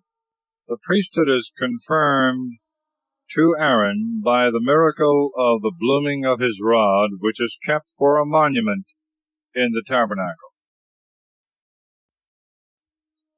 And the Lord spoke to Moses, saying, Speak to the children of Israel, and take of every one of them a rod by their kindreds, of all the princes of the tribes 12 rods, and write the name of every man upon his rod. And the name of Aaron shall be for the tribe of Levi, and 1 rod shall contain all their families. And thou shalt lay them up in the tabernacle of the covenant before the testimony where I will speak to thee. Whomsoever of these I shall choose, his rod shall blossom, and I will make to cease from me the murmurings of the children of Israel, wherewith they murmur against you. And Moses spoke to the children of Israel, and all the princes gave him rods, 1 for every tribe. And there were 12 rods besides the rod of Aaron. And when Moses had laid them up before the Lord in the tabernacle of the testimony, He returned on the following day, and found that the rod of Aaron for the house of Levi was budded, and that the buds swelling it had bloomed blossoms, which, spreading the leaves, were formed into almonds. Moses therefore brought out all the rods from before the Lord to all the children of Israel, and they saw, and every one received their rods. And the Lord said to Moses, Carry back the rod of Aaron into the tabernacle of the testimony, that it may be kept there for a token of the rebellious children of Israel, and that their complaints may cease from me, lest they die. And Moses did as the Lord had commanded. And the children of Israel said to Moses, Behold, we are consumed, we all perish. Whosoever approaches to the tabernacle of the Lord, he dieth. Are we all to a man to be utterly destroyed? Chapter 18. The charge of the priests and of the Levites, and their portion. And the Lord said to Aaron, Thou and thy sons and thy father's house with thee shall bear the iniquity of the sanctuary. Thou and thy sons with thee shall bear the sins of your priesthood. And take with thee thy brethren also, the tribe of Levi, and the scepter of thy father, and let them be ready in hand, and minister to thee. But thou and thy sons shall minister in the tabernacle of the testimony. And the Levites shall watch to do thy commands, and about all the works of the tabernacle. Only they shall not come nigh the vessels of the sanctuary, nor the altar, lest both they die, and you also perish with them. But let them be with thee, and watch in the charge of the tabernacle, and in all the ceremonies thereof. A stranger shall not join himself with you. Watch ye in the charge of the sanctuary, and in the ministry of the altar, lest indignation rise upon the children of Israel. I have given you your brethren the Levites from among the children of Israel, and have delivered them for a gift to the Lord, to serve in the ministries of the tabernacle. Thou and thy sons look ye to the priesthood and all things that pertain to the service of the altar, that are within the veil shall be executed by the priests. If any stranger shall approach, he shall be slain. And the Lord said to Aaron, Behold, I have given thee the charge of my firstfruits, all things that are sanctified by the children of Israel. I have delivered to thee and to thy sons for the priestly office, my everlasting ordinances. These, therefore, shalt thou take of the things that are sanctified and are offered to the Lord. Every offering and sacrifice and whatsoever is rendered to me for sin and for trespass, and becometh holy of holies, shall be for thee and thy sons. Thou shalt eat it in the sanctuary. Males only shall eat thereof, because it is a consecrated thing to thee. But the firstfruits which the children of Israel shall vow and offer, I have given to thee, and to thy sons and to thy daughters by a perpetual law. He that is clean in thy house shall eat them. All the best of the oil, and of the wine, and of the corn, whatsoever firstfruits they offer to the Lord, I have given them to thee. All the first ripe of the fruits that the ground bringeth forth, and which are brought to the Lord, shall be for thy use. He that is clean in thy house shall eat them. Everything that the children of Israel shall give by vow shall be thine.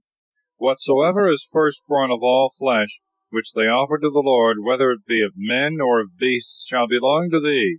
Only for the firstborn of man thou shalt take a price, and every beast that is unclean thou shalt cause to be redeemed.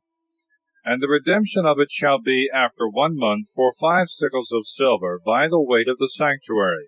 A sickle hath 20 obols.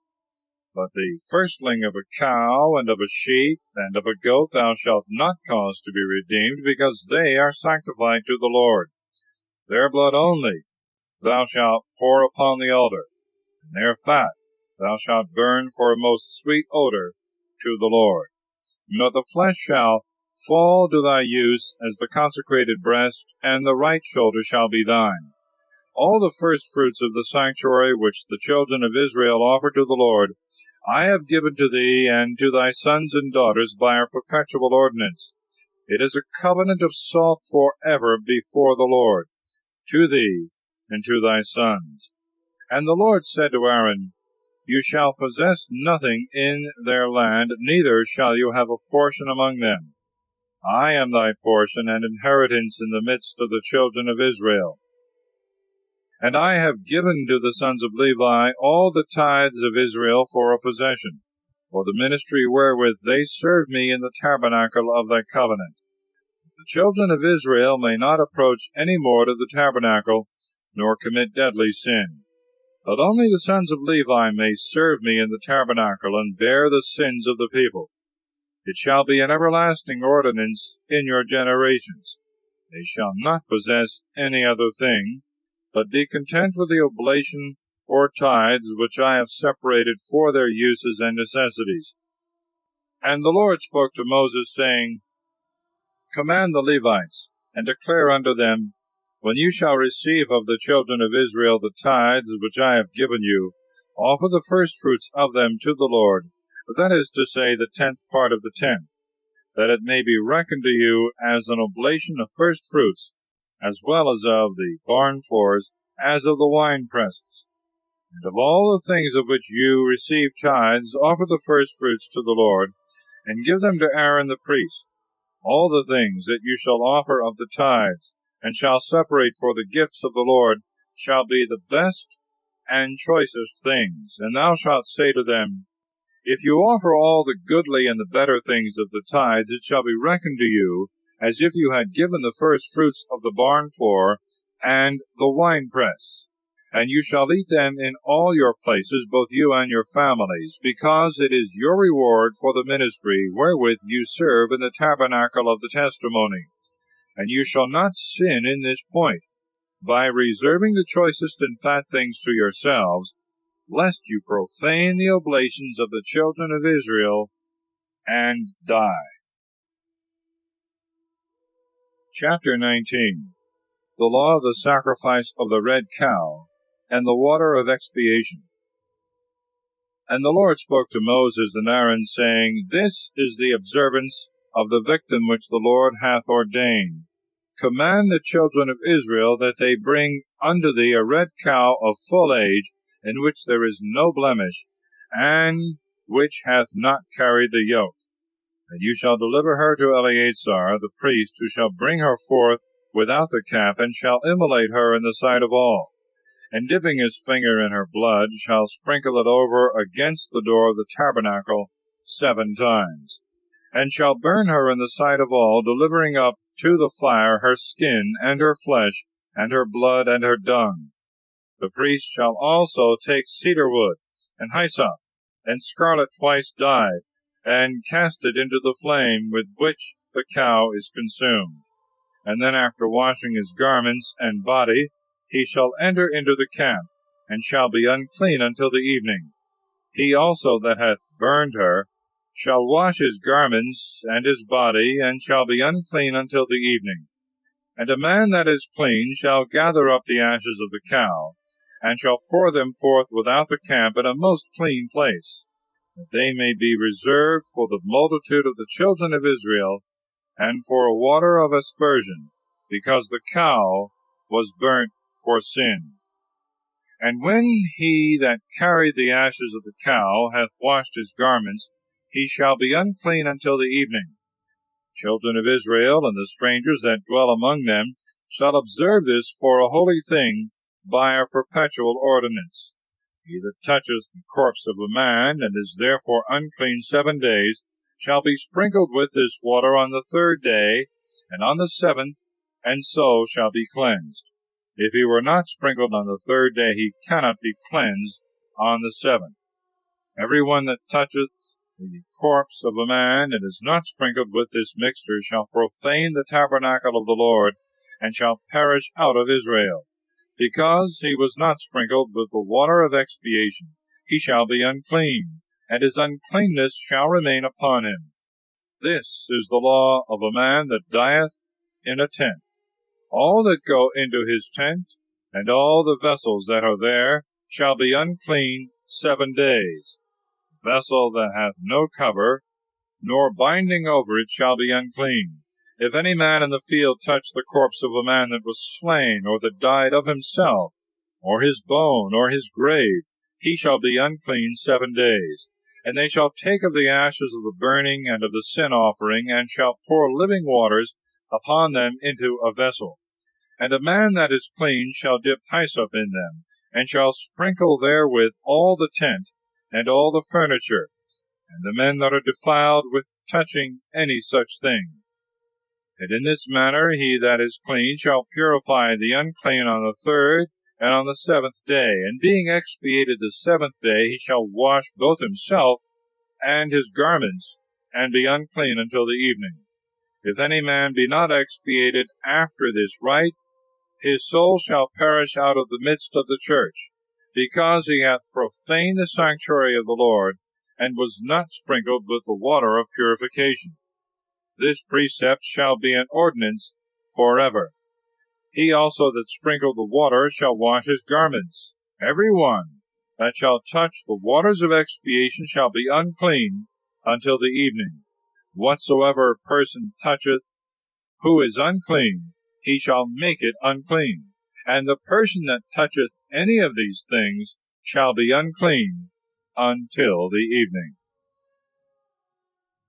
Chapter 20. The death of Mary, the sister of Moses. The people murmur for want of water. God giveth it them from the rock. The death of Aaron.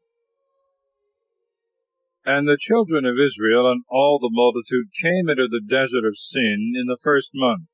And the people abode in Cadiz. And Mary died there, and was buried in the same place. And the people, wanting water, came together against Moses and Aaron. And making a sedition, they said, Would God we had perished among our brethren before the Lord! Why have you brought out the church of the Lord into the wilderness, that both we and our cattle should die?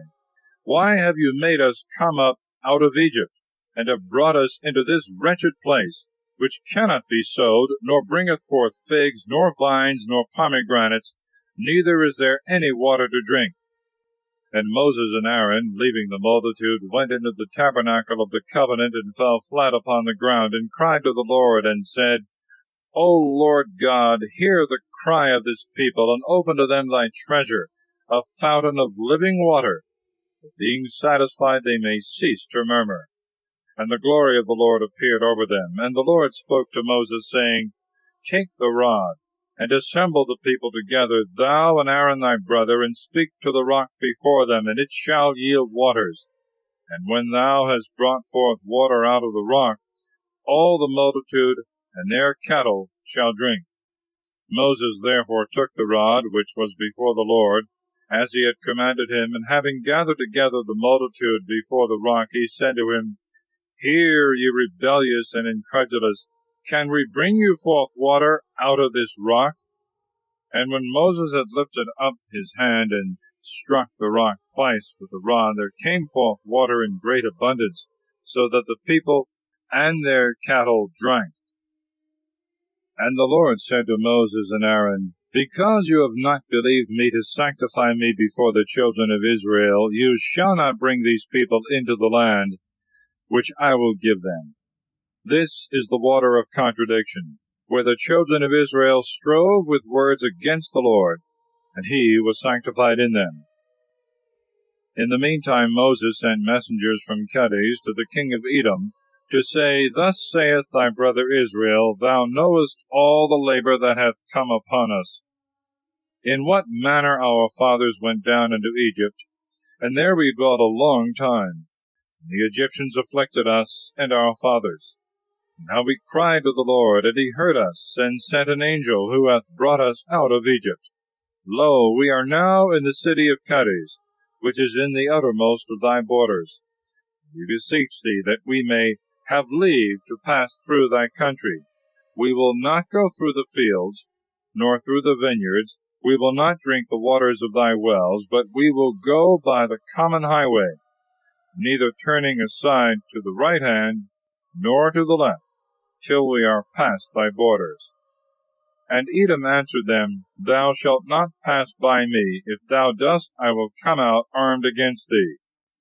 And the children of Israel said, We will go by the beaten way, and if we and our cattle drink of thy waters, we will give thee what is just. There shall be no difficulty in the price, only let us pass speedily. But he answered, Thou shalt not pass. And immediately he came forth to meet them with an infinite multitude and a strong hand. Neither would he condescend to their desire to grant them passage through his borders. Wherefore Israel turned another way from him. And when they had removed the camp from Kadesh, they came to Mount Hor, which is in the borders of the land of Edom, where the Lord spoke to Moses. Let Aaron, saith he, go to his people, for he shall not go into the land which I have given the children of Israel, because he was incredulous to my words at the waters of contradiction. Take Aaron and his son with him, and bring them up into Mount Hor. And when thou hast stripped the father of his vesture, thou shalt vest therewith Eleazar his son. Aaron shall be gathered to his people, and die there. Moses did as the Lord had commanded, and they went up into Mount Hor before all the multitude. When he had stripped Aaron of his vestments, he vested Eleazar his son with them. And Aaron being dead on the top of the mountain, he came down with Eleazar. And all the multitude, seeing that Aaron was dead, mourned for him 30 days throughout all their families. Chapter 21. King Arad is overcome. The people murmur and are punished with fiery serpents. They are healed by the brazen serpent. They conquer the kings of Sihon and Og. And when King Arad the Canaanite, who dwelt towards the south, had heard this, to wit, that Israel was come by the way of the spies, he fought against them, and overcoming them carried off their spoils. But Israel, binding himself by vow to the Lord, said, If thou wilt deliver this people into my hand, I will utterly destroy their cities. And the Lord heard the prayers of Israel, and delivered up the Canaanite. And they cut them off, and destroyed their cities. And they called the name of that place Hormah, that is to say, Anathema. And they marched from Mount Hor by the way that leadeth to the Red Sea, to compass the land of Edom. And the people began to be weary of their journey and labor. And speaking against God and Moses, they said, Why didst thou bring us out of Egypt to die in the wilderness? There is no bread, nor have we any waters. Our soul now loatheth this very light food. Wherefore the Lord sent among the people fiery serpents, which bit them and killed many of them. Upon which they came to Moses and said, We have sinned, because we have spoken against the Lord and thee. Pray that he may take away these serpents from us. And Moses prayed for the people. And the Lord said to him, Make a brazen serpent, and set it up for a sign. Whosoever, being struck, shall look on it, shall live. Moses therefore made a brazen serpent, and set it up for a sign, which when they that were bitten looked upon, they were healed. And the children of Israel, setting forwards, camped in Oboth. Departing thence, they pitched their tents in Jiberon, in the wilderness that faceth Moab toward the east. And removing from thence, they came to the torrent Zared, which they left and encamped over against Arnon, which is in the desert, and standeth out on the borders of the Amorite. And Arnon is the border of Moab, dividing the Moabites and the Amorites. Wherefore it is said in the book of the wars of the Lord, As he did in the Red Sea, so will he do in the streams of Arnon. The rocks of the torrents were bowed down, that they might rest in Ar, and lie down in the borders of the Moabites. When they went from that place, the well appeared, whereof the Lord said to Moses, Gather the people together, and I will give them water. Then Israel sung this song, Let the well spring up. They sung thereto, The well which the princes dug, And the chiefs of the people prepared by the direction of the lawgiver, and with their staves, and they marched from the wilderness to Mathana, from Mathana unto Nahaliel, from Nahaliel unto Bamoth. From Bamoth is a valley in the country of Moab, to the top of Pasgah, which looked towards the desert. And Israel sent messengers to Sihon, king of the Amorites, saying, I beseech thee that I may have leave to pass through thy land. We will not go aside into the fields or the vineyards. We will not drink waters of the wells. We will go the king's highway till we be past thy borders. And he would not grant that Israel should pass by his borders, but rather, gathering an army, went forth to meet them in the desert, and came to Jassah, and fought against them. And he was slain by them with the edge of the sword, and they possessed his land from the Arnon unto the Jabbok, and to the confines of the children of Ammon. The borders of the Ammonites were kept with a strong garrison. So Israel took all his cities, and dwelt in the cities of the Amorite, to wit, in Heshbon, and in the villages thereof. Heshbon was the city of Sihon, the king of the Amorites, who fought against the king of Moab, and took all the land that had been of his dominions, as far as the Arnon. Therefore it is said in the proverb, Come into Heshbon, let the city of Sihon be built and set up. A fire is gone out of Heshbon, a flame from the city of Sihon, and hath consumed Ar and the Moabites, and the inhabitants of the high places of the Arnon. Woe to thee, Moab! Thou art undone, O people of Chemos! He hath given his sons to flight, and his daughters into captivity to Sihon, the king of the Amorites. Their yoke is perished from Heshbon unto Dibon. They came weary to Nophi, and unto Medaba. So Israel dwelt in the land of the Amorite. And Moses sent some to take a view of Jazer. And they took the villages of it, and conquered the inhabitants. And they turned themselves, and went up by the way of Basan. And Og the king of Basan came against them with all his people, to fight in Edrei.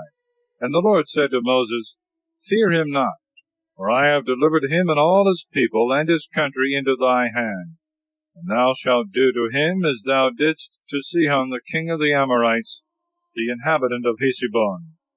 So they slew him also with his sons, and all his people, not letting any one escape, and they possessed his land. Chapter 22. Balak, king of Moab, sendeth twice for Balaam to curse Israel. In his way Balaam is rebuked by an angel. And they went forward and encamped in the plains of Moab, over against where Jericho is situate beyond the Jordan. And Balak the son of Sephor, seeing all that Israel had done to the Amorite, and that the Moabites were in great fear of him, and were not able to sustain his assault, he said to the elders of Midian, So will this people destroy all that dwell in our borders, as the ox is wont to eat the grass to the very roots. Now he was at that time king in Moab. He sent therefore messengers to Balaam the son of Beor, a soothsayer, who dwelt by the river of the land of the children of Ammon, to call him, and to say, Behold, a people is come out of Egypt, that hath covered the face of the earth, sitting over against me. Come therefore, and curse this people, because it is mightier than I, if by any means I may beat them, and drive them out of my land.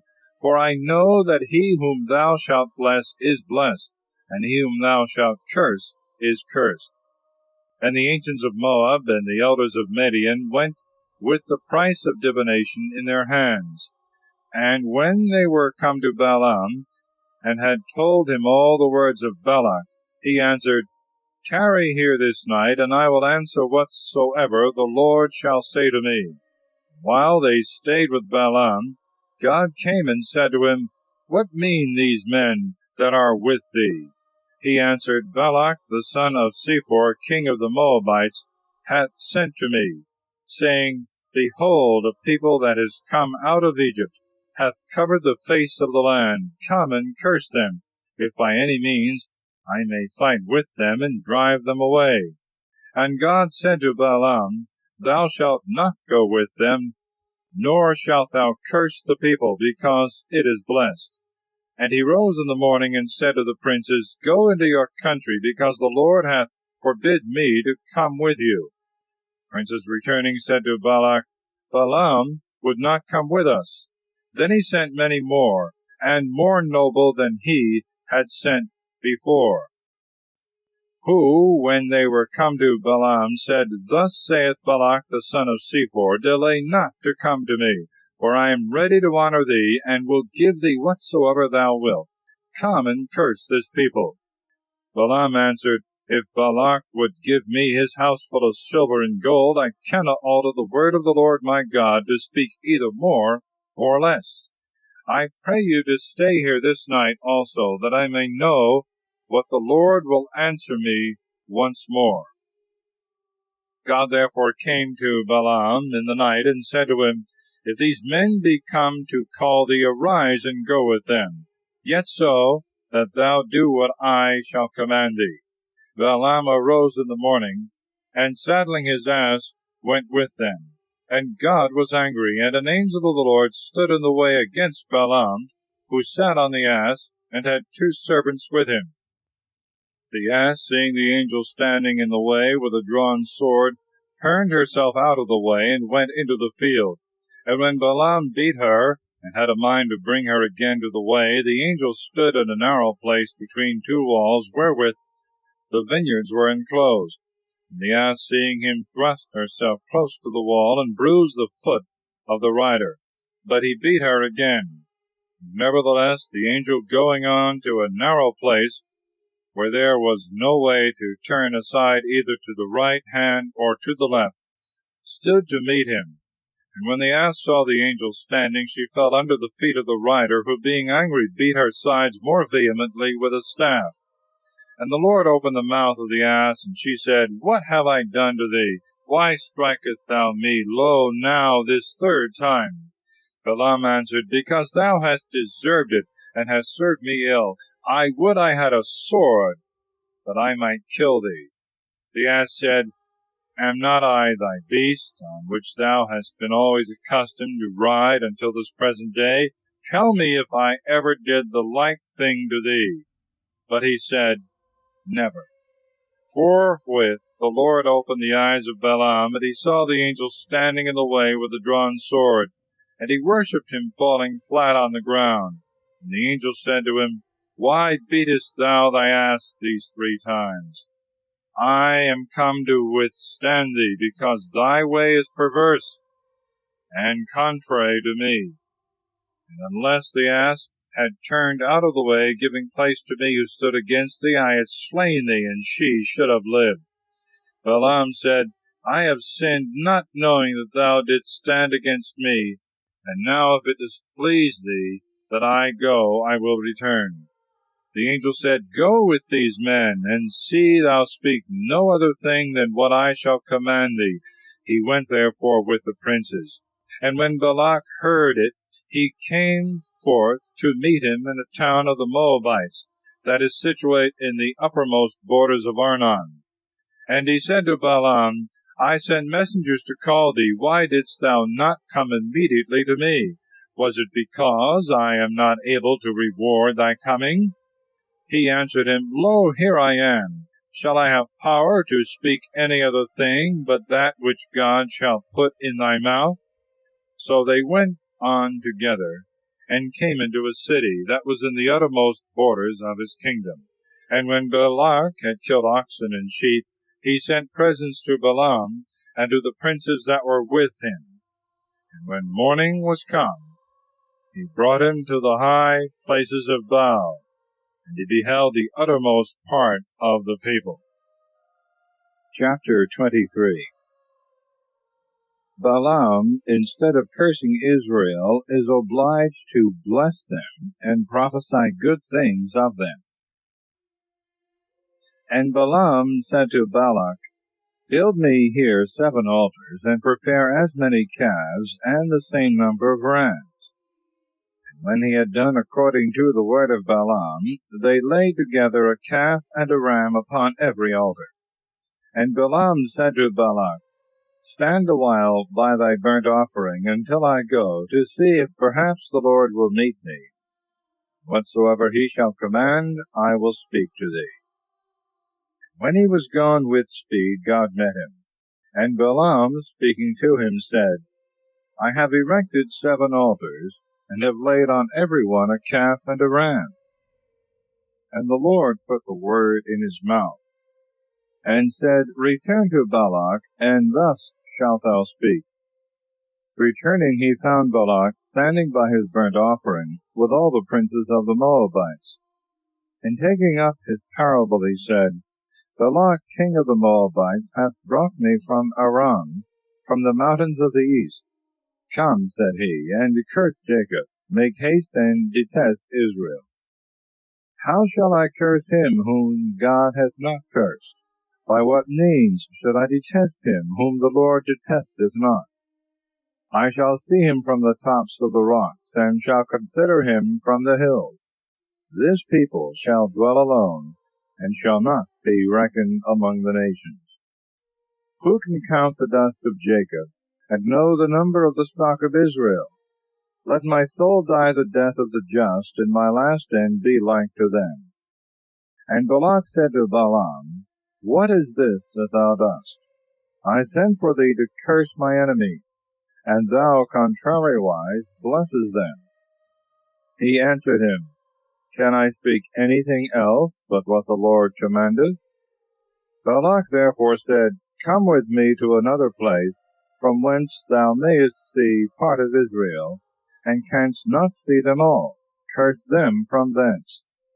And when he had brought him to a high place upon the top of Mount Pasgah, Balaam built 7 altars, and laying on every one a calf and a ram, he said to Balak, Stand here by thy burnt offering while I go to meet him. When the Lord had met him, and had put the word in his mouth, he said, Return to Balak, and thus shalt thou say to him. Returning, he found him standing by his burnt sacrifice, and the princes of the Moabites with him. And Balak said to him, What hath the Lord spoken? But he, taking up his parable, said, Stand, O Balak, and give ear. Hear, thou son of Sephor. God is not a man that he should lie, nor as the Son of Man that he should be changed. Hath he said then, and will he not do? Hath he spoken, and will he not fulfill? I was brought to bless. Blessing I am not able to hinder. There is no idol in Jacob, neither is there an image God to be seen in Israel. The Lord his God is with him, and the sound of the victory of the king in him. God hath brought him out of Egypt, whose strength is like to the rhinoceros. There is no soothsaying in Jacob, nor divination in Israel. In their times it shall be told to Jacob and to Israel what God hath wrought. Behold, the people shall rise up as a lioness, and shall lift itself up as a lion. It shall not lie down till it devour the prey, and drink the blood of the slain. And Balak said to Balaam, Neither curse nor bless him. And he said, Did I not tell thee that whatsoever God should command me, that I would do? And Balak said to him, Come, and I will bring thee to another place, if peradventure it please God that thou mayest curse them from thence. And when he had brought him upon the top of Mount Fogor, which looketh towards the wilderness, Balaam said to him, Build me here 7 altars, and prepare as many calves, and the same number of rams. Balak did as Balaam had said, and he laid on every altar a calf and a ram. Chapter 24. Balaam still continues to prophesy good things in favor of Israel. And when Balaam saw that it pleased the Lord that he should bless Israel, he went not as he had gone before to seek divination, but setting his face towards the desert. Lifting up his eyes, he saw Israel abiding in their tents by their tribes, and the Spirit of God rushing upon him, he took up his parable and said, Balaam the son of Beor hath said, Man hath said, whose eye is stopped up. The hearer of the words of God hath said, He that hath beheld the vision of the Almighty, he that falleth, and so his eyes are opened. How beautiful are thy tabernacles, O Jacob, and thy tents, O Israel! As woody valleys, as watered gardens near the rivers, as tabernacles, which the Lord hath pitched, as cedars by the waterside. Water shall flow out of his bucket, and his seed shall be in many waters. For Agag his king shall be removed, and his kingdom shall be taken away. God hath brought him out of Egypt, whose strength is like to the rhinoceros. They shall devour the nations that are his enemies, and break their bones, and pierce them with arrows. Lying down he hath slept as a lion, and as a lioness, whom none shall dare to rouse. He that blesseth thee shall also himself be blessed. He that curseth thee shall be reckoned accursed.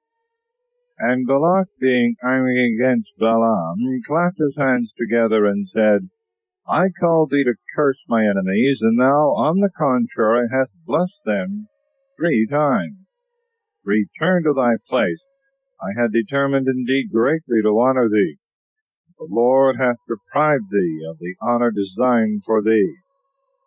Balaam made answer to Balak, Did I not say to thy messengers, whom thou sentest to me, If Balak would give me his house full of silver and gold, I cannot go beyond the word of the Lord my God, to utter anything of my own head, either good or evil.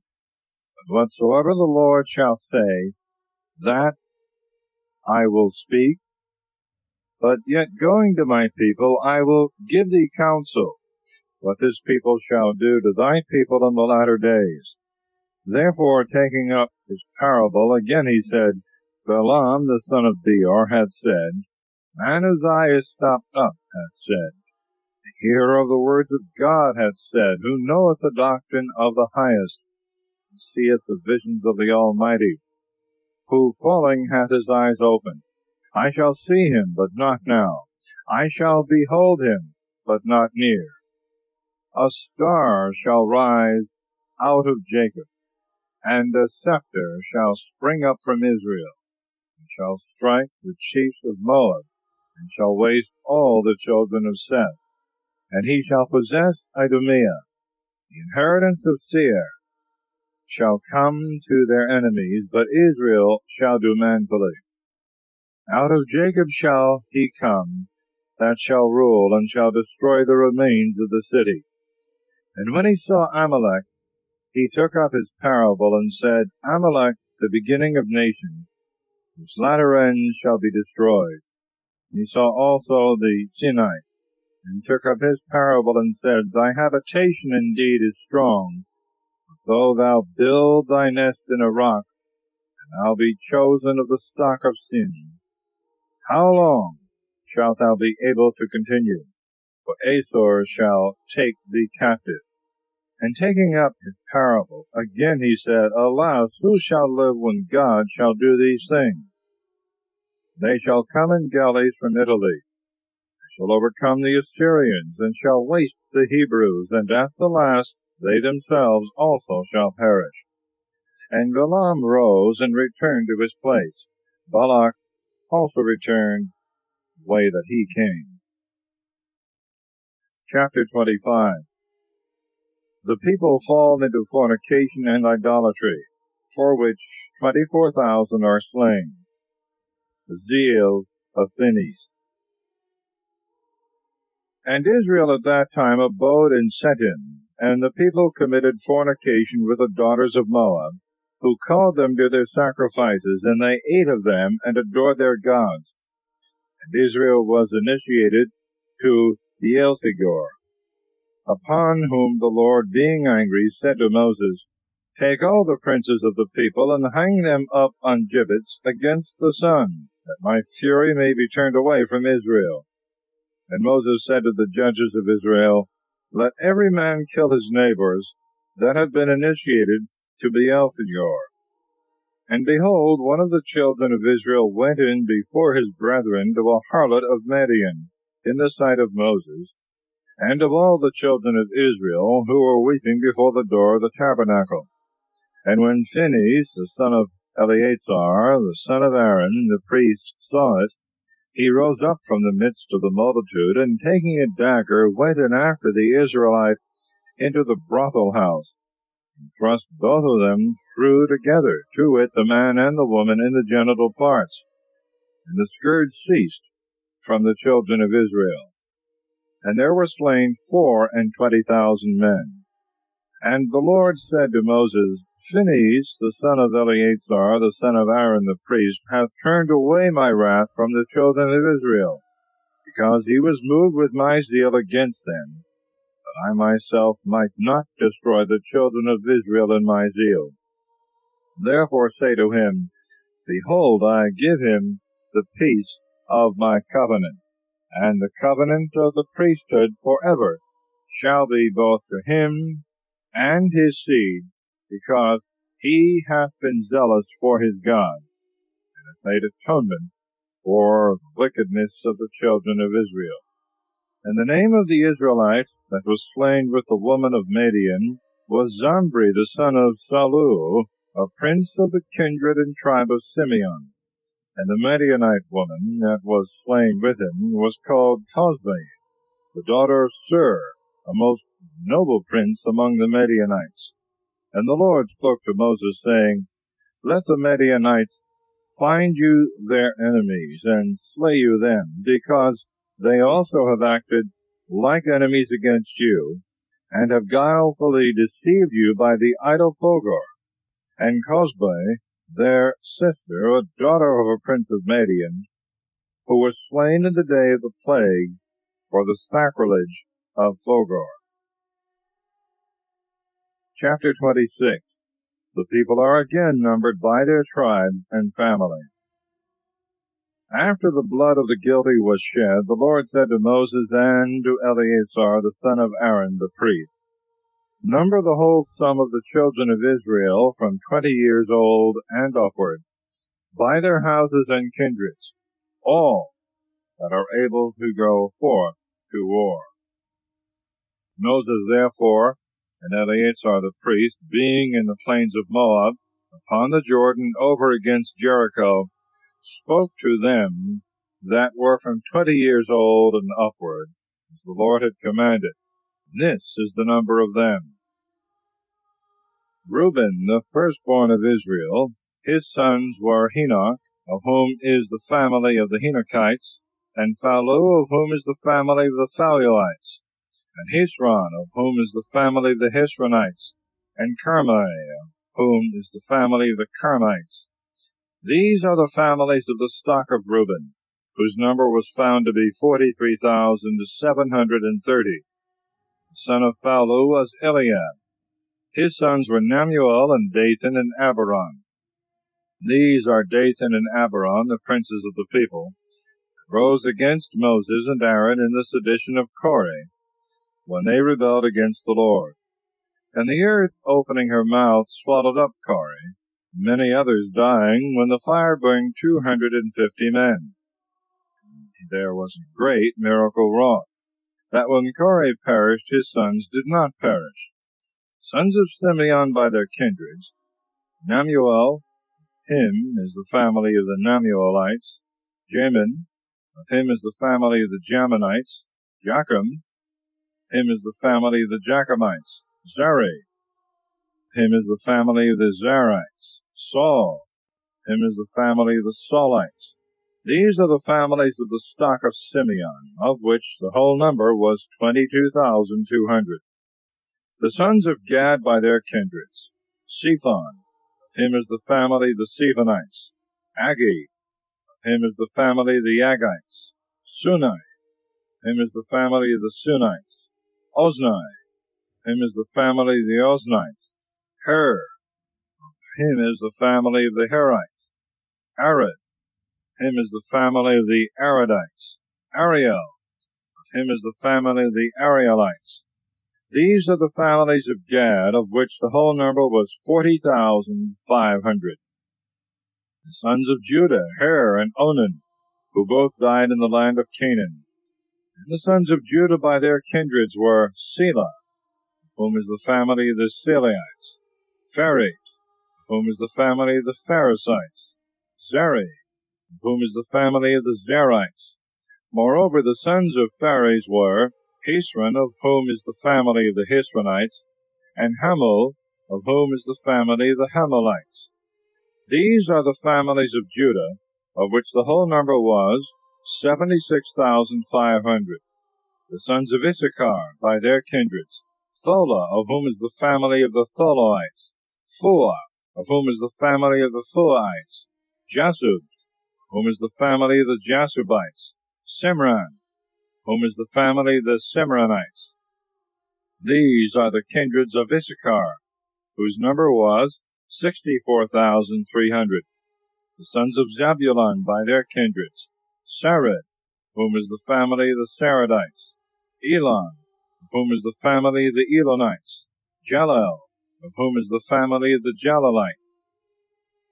These are the kindreds of Zebulun, whose number was 60,500. The sons of Joseph by their kindred: Manasses and Ephraim. Of Manasses was born Machir, of whom is the family of the Machirites. Machir begot Galaad, of whom is the family of the Galadites. Galaad had sons: Jezer, of whom is the family of the Jezerites, and Helek, of whom is the family of the Helekites, and Esrael, of whom is the family of the Esraelites, and Sechem, of whom is the family of the Sechemites, and Sameda, of whom is the family of the Semedites, and Hepher, of whom is the family of the Hepherites. And Hepher was the father of Salphad, who had no sons, but only daughters, whose names are these: Mahlah, and Noah, and Heglah, and Milcah, and Tirzah. These are the families of Manasses, and the number of them 52,700. And the sons of Ephraim by their kindreds were these: Suthala, of whom is the family of the Suthalalites; Becher, of whom is the family of the Becherites; Thilan, of whom is the family of the Thehanites. Now the son of Suthala was Haran, of whom is the family of the Haranites. These are the kindreds of the sons of Ephraim, whose number was 32,500. These are the sons of Joseph by their families.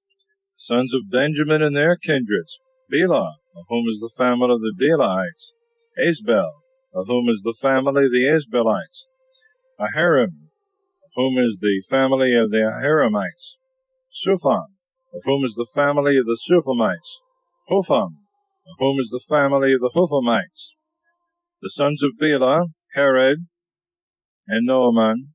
Of Herod is the family of the Herodites; of Noaman the family of the Noamites. These are the sons of Benjamin by their kindreds, whose number was 45,600. Sons of Dan by their kindreds: Suham, of whom is the family of the Suhamites. These are the kindreds of Dan by their families. All were Suhamites, whose number was 64,400. Sons of Aser by their kindreds: Jemnah, of whom is the family of the Jemnites; Jesui, of whom is the family of the Jesuites; Brei, of whom is the family of the Breiites. Sons of Brei: Heber, of whom is the family of the Heberites; and Milchiel, of whom is the family of the Milchielites. And the name of the daughter of Aser was Sarah. These are the kindreds of the sons of Aser, and their number 53,400. The sons of Naphtali by their kindreds: Jesiel, of whom is the family of the Jesielites; Gunai, of whom is the family of the Gunites; Jeser, of whom is the family of the Jeserites; Selem, of whom is the family of the Selemites. These are the kindreds of the sons of Naphtali by their families, whose number was 45,400. This is the sum of the children of Israel that were reckoned up, 601,730. And the Lord spoke to Moses, saying, To these shall the land be divided for their possessions according to the number of names. To the greater number thou shalt give a greater portion, and to the fewer a less. To every one as they have now been reckoned up shall a possession be delivered. Yet so that by lot the land be divided to the tribe and families. Whatsoever shall fall by lot, that shall be taken by the more or the fewer. This also is the number of the sons of Levi by their families. Gerson, of whom is the family of the Gersonites. Kahath, of whom is the family of the Kahathites. Merari, of whom is the family of the Merarites. These are the families of Levi. Family of Lobni, family of Hebroni, family of Maholi, family of Musai, family of Kore. Now Kahath begot Amram, who had to wife Jochebed, the daughter of Levi, who was born to him in Egypt. She bore to her husband Amram's sons, Aaron and Moses, and Mary their sister. Of Aaron were born Nadab and Abihu, and Eleazar and Ithamar, of whom Nadab and Abihu died, when they had offered the strange fire before the Lord. And all that were numbered were 23,000 males, from 1 month old and upward. For they were not reckoned of among the children of Israel, neither was a possession given to them with the rest. This is the number of the children of Israel that were enrolled by Moses and Eleazar the priest in the plains of Moab on the Jordan, over against Jericho, among whom there was not one of them that were numbered before by Moses and Aaron in the desert of Sinai. For the Lord had foretold they should die in the wilderness, and none remained of them but Caleb the son of Jephunneh, and Joshua the son of Nun. Chapter 27. The Law of Inheritance. Joshua is appointed to succeed Moses. Then came the daughters of Salphad, the son of Hepher, the son of Galad, the son of Machir, the son of Manasseh, who was the son of Joseph, and their names are Melah, and Noah, and Heglah, and Milcah, and Thirsa. And they stood before Moses and Eleazar the priest, and all the princes of the people at the door of the tabernacle of the covenant, and said, Our father died in the desert, and was not in the sedition that was raised against the Lord under Kore, but he died in his own sin, and he had no male children. Why is his name taken away out of his family, because he had no son? Give us a possession among the kinsmen of our father. And Moses referred their cause to the judgment of the Lord. And the Lord said to him, The daughters of Salphad demand a just thing. Give them a possession among their father's kindred, and let them succeed him in his inheritance. To the children of Israel thou shalt speak these things. When a man dieth without a son, his inheritance shall pass to his daughter. If he have no daughter, his brethren shall succeed him. And if he have no brethren, you shall give the inheritance to his father's brethren. But if he have no uncles by the father, the inheritance shall be given to them that are the next kin. And this shall be to the children of Israel sacred by a perpetual law, as the Lord hath commanded Moses. The Lord also said to Moses, Go up into this mountain Abarim, and view from thence the land which I will give to the children of Israel. And when thou shalt have seen it, thou also shalt go to thy people, as thy brother Aaron is gone, because you offended me in the desert of Sin, in the contradiction of the multitude. Neither would you sanctify me before them at the waters. These are the waters of contradiction in Kadesh of the desert of Sin. And Moses answered him, May the Lord, the God of the spirits of all flesh, provide a man that may be over this multitude, and may go out and in before them, and may lead them out, or bring them in, lest the people of the Lord be as sheep without a shepherd. And the Lord said to him, Take Joshua the son of Nun, a man in whom is the Spirit, and put thy hand upon him. And he shall stand before Eleazar the priest and all the multitude. And thou shalt give him precepts in the sight of all, and part of thy glory, that all the congregation of the children of Israel may hear him. If anything be to be done, Eleazar the priest shall consult the Lord for him. He and all the children of Israel with him, and the rest of the multitude, shall go out and go in at his word.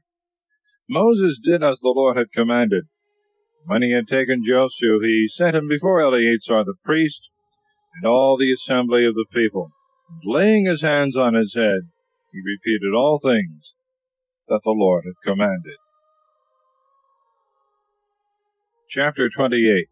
Sacrifices are appointed as well for every day as for Sabbaths and other festivals. The Lord also said to Moses, Command the children of Israel, and thou shalt say to them, Offer ye my oblation and my bread, and burn sacrifice of most sweet odor in their due seasons.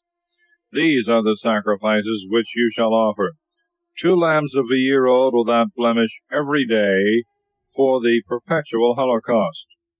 1 you shall offer in the morning, and the other in the evening. And the 10th part of an ephah of flour, which shall be tempered with the purest oil, of the measure of the 4th part of a hin. It is the continual holocaust which you offered in Mount Sinai for a most sweet odor of a sacrifice by fire to the Lord. And for a libation you shall offer of wine the 4th part of a hin for every lamb in the sanctuary of the Lord. And you shall offer the other lamb in like manner in the evening, according to all the rites of the morning sacrifice, and of the libations thereof, an oblation of most sweet odor to the Lord. And on the Sabbath day you shall offer 2 lambs of a year old without blemish, and 2 tenths of flour tempered with oil in sacrifice, and the libations, which regularly are poured out every Sabbath for the perpetual holocaust. And on the 1st day of the month you shall offer a holocaust to the Lord, 2 calves of the herd, 1 ram, and 7 lambs of a year old without blemish, and 3 tenths of flour tempered with oil in sacrifice for every calf, and 2 tenths of flour tempered with oil for every ram, and the 1/10 of a tenth of flour tempered with oil in sacrifice for every lamb. It is a holocaust of most sweet odor, and an offering by fire to the Lord. And these shall be the libations of wine that are to be poured out for every victim: 1/2 a hin for every calf, 1/3 for a ram, and 1/4 for a lamb. This shall be the holocaust for every month, as they succeed one another in the course of the year. And a buck goat also shall be offered to the Lord for a sin offering over and above the perpetual holocaust with its libations. And in the 1st month, on the 14th day of the month, shall be the phase of the Lord, and on the 15th day the solemn feast. 7 days shall they eat unleavened bread. The 1st day of them shall be venerable and holy. You shall not do any servile work therein. And you shall offer a burnt sacrifice, a holocaust to the Lord: 2 calves of the herd, 1 ram, 7 lambs of a year old without blemish. Of the sacrifices of every one, 3 tenths of flour, which shall be tempered with oil, to every calf, and 2 tenths to every ram. 1/10 of a tenth to every lamb, that is to say, to all the 7 lambs, and 1 buck goat for sin, to make atonement for you, besides the morning holocaust, which you shall always offer. The 7th day also shall be most 7 days for the food of the fire, and for a sweet odor to the Lord, which shall rise from the holocaust and from the libations of each. The 7th day also shall be most solemn and holy unto you. You shall do no servile work therein. The day also of first fruits, when after the weeks are accomplished you shall offer new fruits to the Lord, shall be venerable and holy. You shall do no servile work therein. And you shall offer a holocaust for a most sweet odor to the Lord: 2 calves of the herd, 1 ram, and 7 lambs of a year old without blemish. And in the sacrifices of them 3 tenths of flour tempered with oil to every calf, 2 to every ram, the 1/10 of a tenth to every lamb, which in all are 7 lambs, a buck goat also, which is slain for expiation, besides the perpetual holocaust and the libations thereof. You shall offer them all, without blemish, with their libations. Chapter 29. Sacrifices for the festivals of the 7th month. The first day also of the 7th month shall be venerable and holy unto you. You shall do no servile work therein, because it is the day of the sounding and of trumpet. And you shall offer a holocaust for a most sweet odor to the Lord, 1 calf of the herd, 1 ram, and 7 lambs of a year old, without blemish. For their sacrifices 3/10 of flour, tempered with oil, to every calf, 2/10 to a ram, 1/10 to a lamb, which in all are 7 lambs, and a buck goat for sin, which is offered for the expiation of the people, besides the holocaust of the first day of the month with the sacrifices thereof, and the perpetual holocaust with the accustomed libations. With the same ceremonies you shall offer a burnt sacrifice for a most sweet odor to the Lord. The 10th day also of this 7th month shall be holy and venerable unto you. And you shall afflict your souls, you shall do no servile work therein. And you shall offer a holocaust to the Lord for a most sweet odor, 1 calf of the herd, 1 ram, and 7 lambs of a year old, without blemish. And for their sacrifices 3/10 of flour tempered with oil to every calf, 2/10 to a ram, 1/10 of a tenth to every lamb, which are in all 7 lambs, and a buck goat for sin, besides the things that are wont to be offered for sin, for expiation, and for the perpetual holocaust, with their sacrifice and libations. And on the 15th day of the 7th month, which shall be unto you holy and venerable, you shall do no servile work, but shall celebrate a solemnity to the Lord 7 days. And you shall offer a holocaust for a most sweet odor to the Lord, 13 calves of the herd, 2 rams, and 14 lambs of a year old, without blemish. And for the libations 3/10 of flour tempered with oil to every calf, being in all 13 calves, and 2/10 to each ram, being 2 rams, 1/10 of a tenth to every lamb, being in all 14 lambs, and a buck goat for sin, besides the perpetual holocaust, and the sacrifice and the libation thereof. On the 2nd day you shall offer 12 calves of the herd, 2 rams, and 14 lambs of a year old, without blemish, sacrifices and the libations for every one, for the calves, and for the rams, and for the lambs you shall duly celebrate. And a buck goat for a sin offering, besides the perpetual holocaust, and the sacrifice and the libation thereof. The 3rd day you shall offer 11 calves, 2 rams, and 14 lambs of a year old, without blemish, and the sacrifices and the libations of every one, for the calves, and for the rams, and for the lambs you shall offer according to the right, and a buck goat for sin, besides the perpetual holocaust, and the sacrifice and the libation thereof.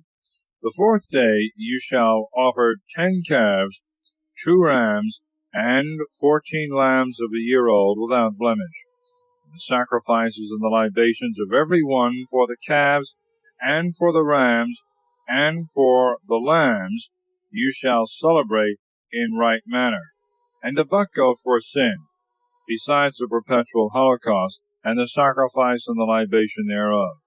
The 5th day you shall offer 9 calves, 2 rams, and 14 lambs of a year old, without blemish, and the sacrifices and the libations of every one, for the calves, and for the rams, and for the lambs you shall celebrate according to the right, and a buck goat for sin, besides the perpetual holocaust, and the sacrifice and the libation thereof. The 6th day you shall offer 8 calves, 2 rams, and 14 lambs of a year old, without blemish, and the sacrifices and the libations of every one, for the calves, and for the rams, and for the lambs you shall celebrate according to the right, and a buck goat for sin, besides the perpetual holocaust, and the sacrifice and the libation thereof.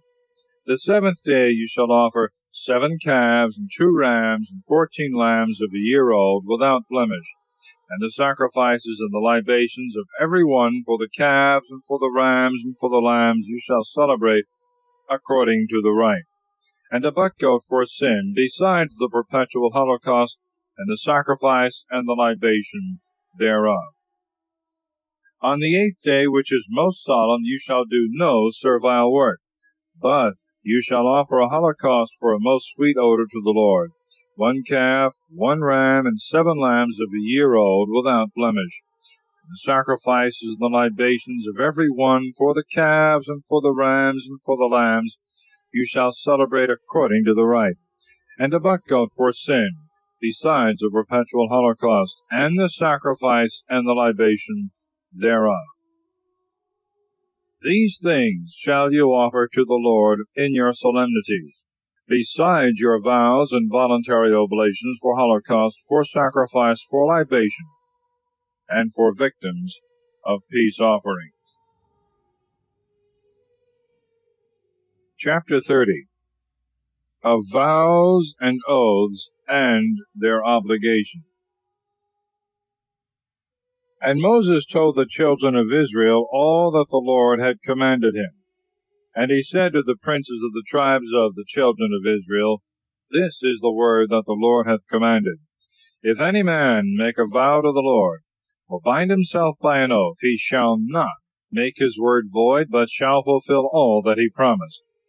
If a woman vow anything, and bind herself by an oath, being in her father's house, and but yet a girl in age, if her father knew the vow that she hath promised, and the oath wherewith she hath bound her soul, and held his peace, she shall be bound by the vow.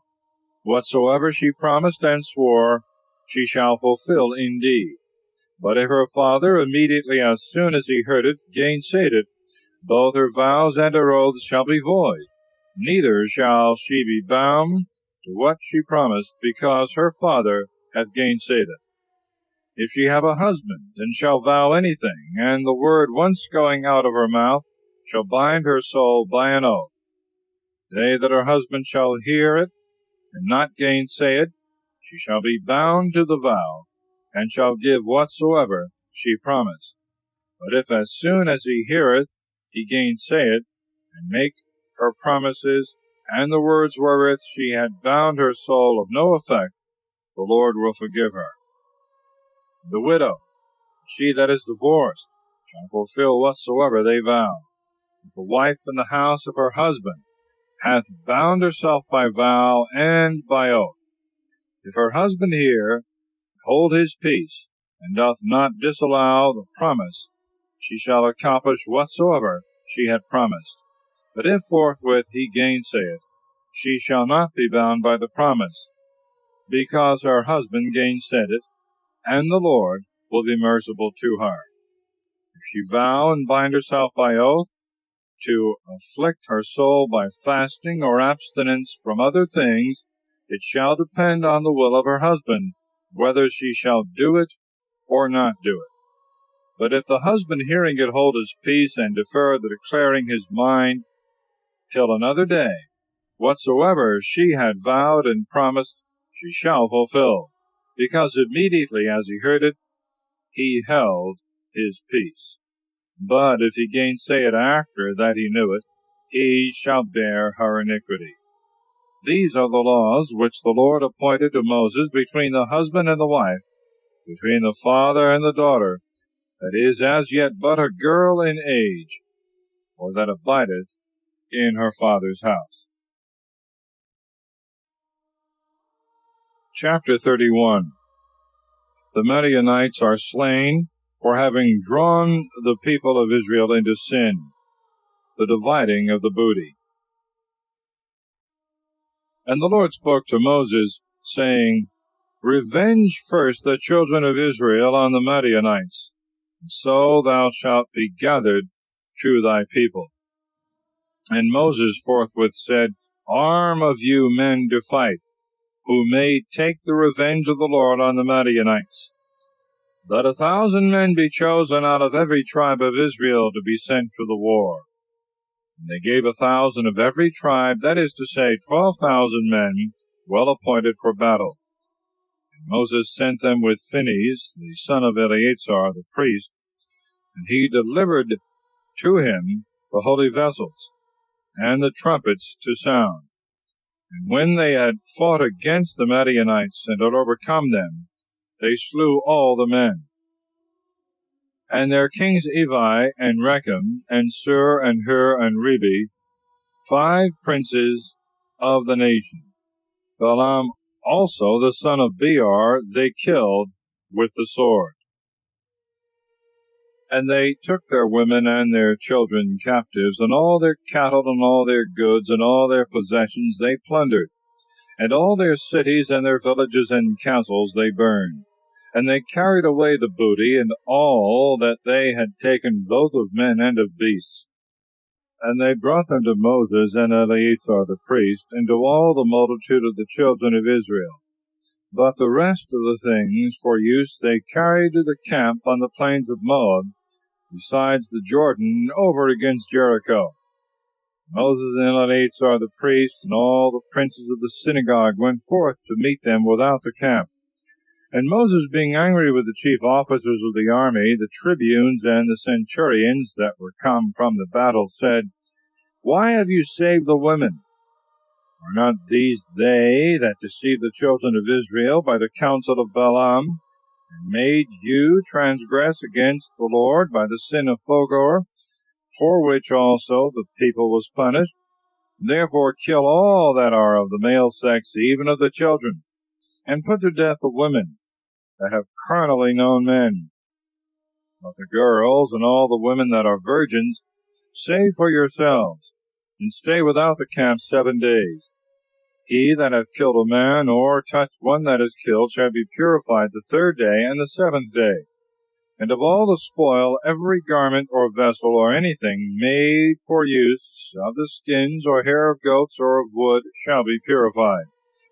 Eleazar also the priest spoke to the men of the army that had fought in this manner.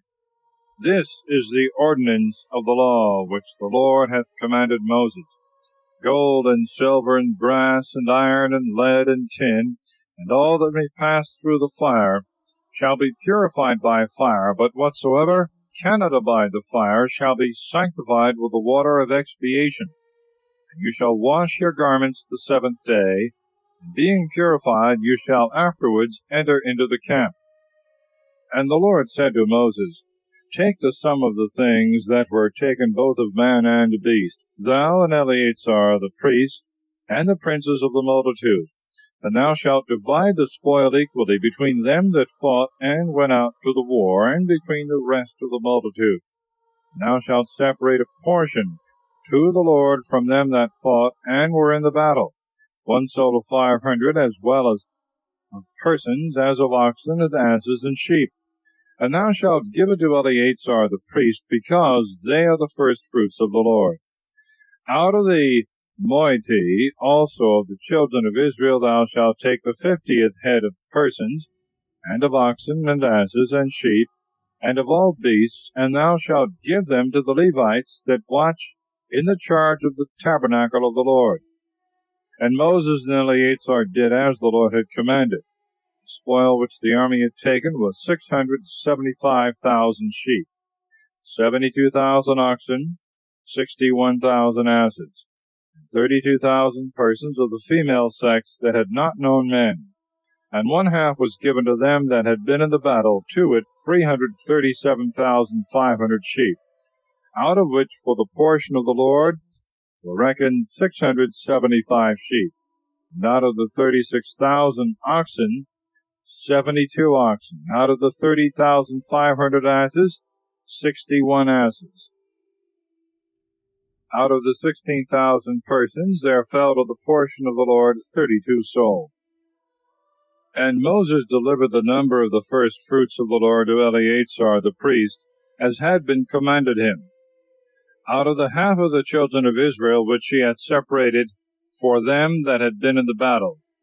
But out of the half that fell to the rest of the multitude, that is to say, out of the 337,500 sheep, and out of the 36,000 oxen, and out of the 30,500 asses, and out of the 16,000 persons, Moses took the 50th head, and gave it to the Levites that watched in the tabernacle of the Lord, as the Lord had commanded. And when the commanders of the army, and the tribunes and centurions were come to Moses, they said, We thy servants have reckoned up the number of the fighting men whom we had under our hand, and not so much as one was wanting. Therefore we offer as gifts to the Lord what gold every one of us could find in the booty, in garters and tablets, rings and bracelets, and chains, that thou mayest pray to the Lord for us.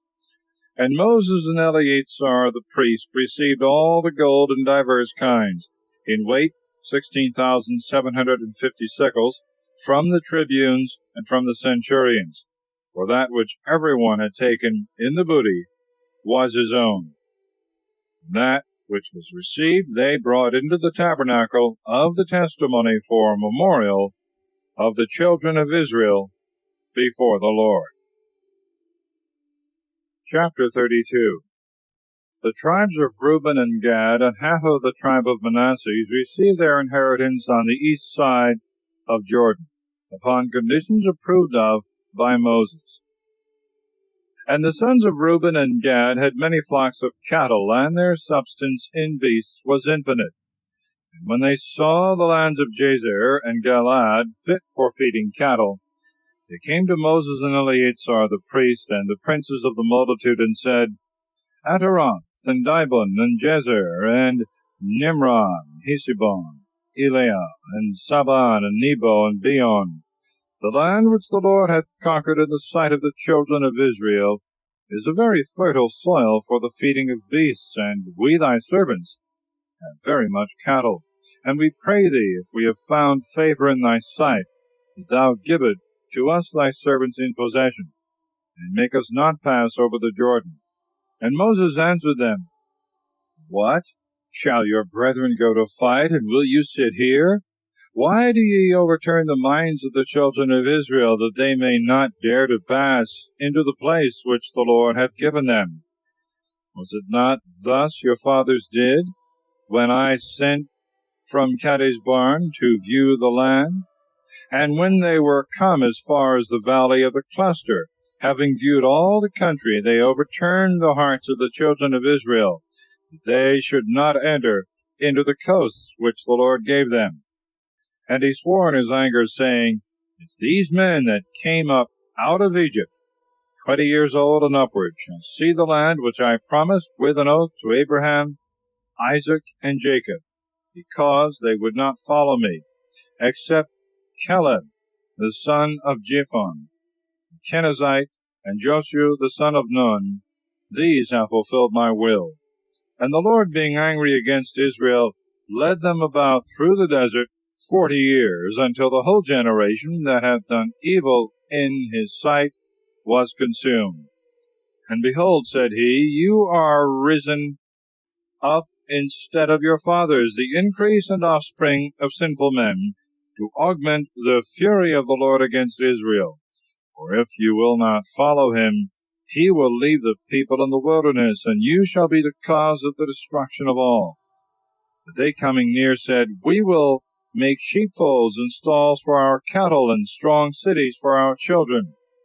And we ourselves will go armed and ready for battle before the children of Israel, until we bring them in unto their places. Our little ones and all we have shall be in walled cities, for fear of the ambushes of the inhabitants. We will not return into our houses until the children of Israel possess their inheritance, neither will we seek anything beyond the Jordan, because we have already our possession on the east side thereof. And Moses said to them, If you do what you promise, go on well appointed for war before the Lord, and let every fighting man pass over the Jordan until the Lord overthrow his enemies, and all the land be brought under him. Then shall you be blameless before the Lord and before Israel, and you shall obtain the countries that you desire before the Lord. But if you do not what you say, no man can doubt but you sin against God, and know ye that your sin shall overtake you. Build therefore cities for your children, and folds and stalls for your sheep and beasts, and accomplish what you have promised.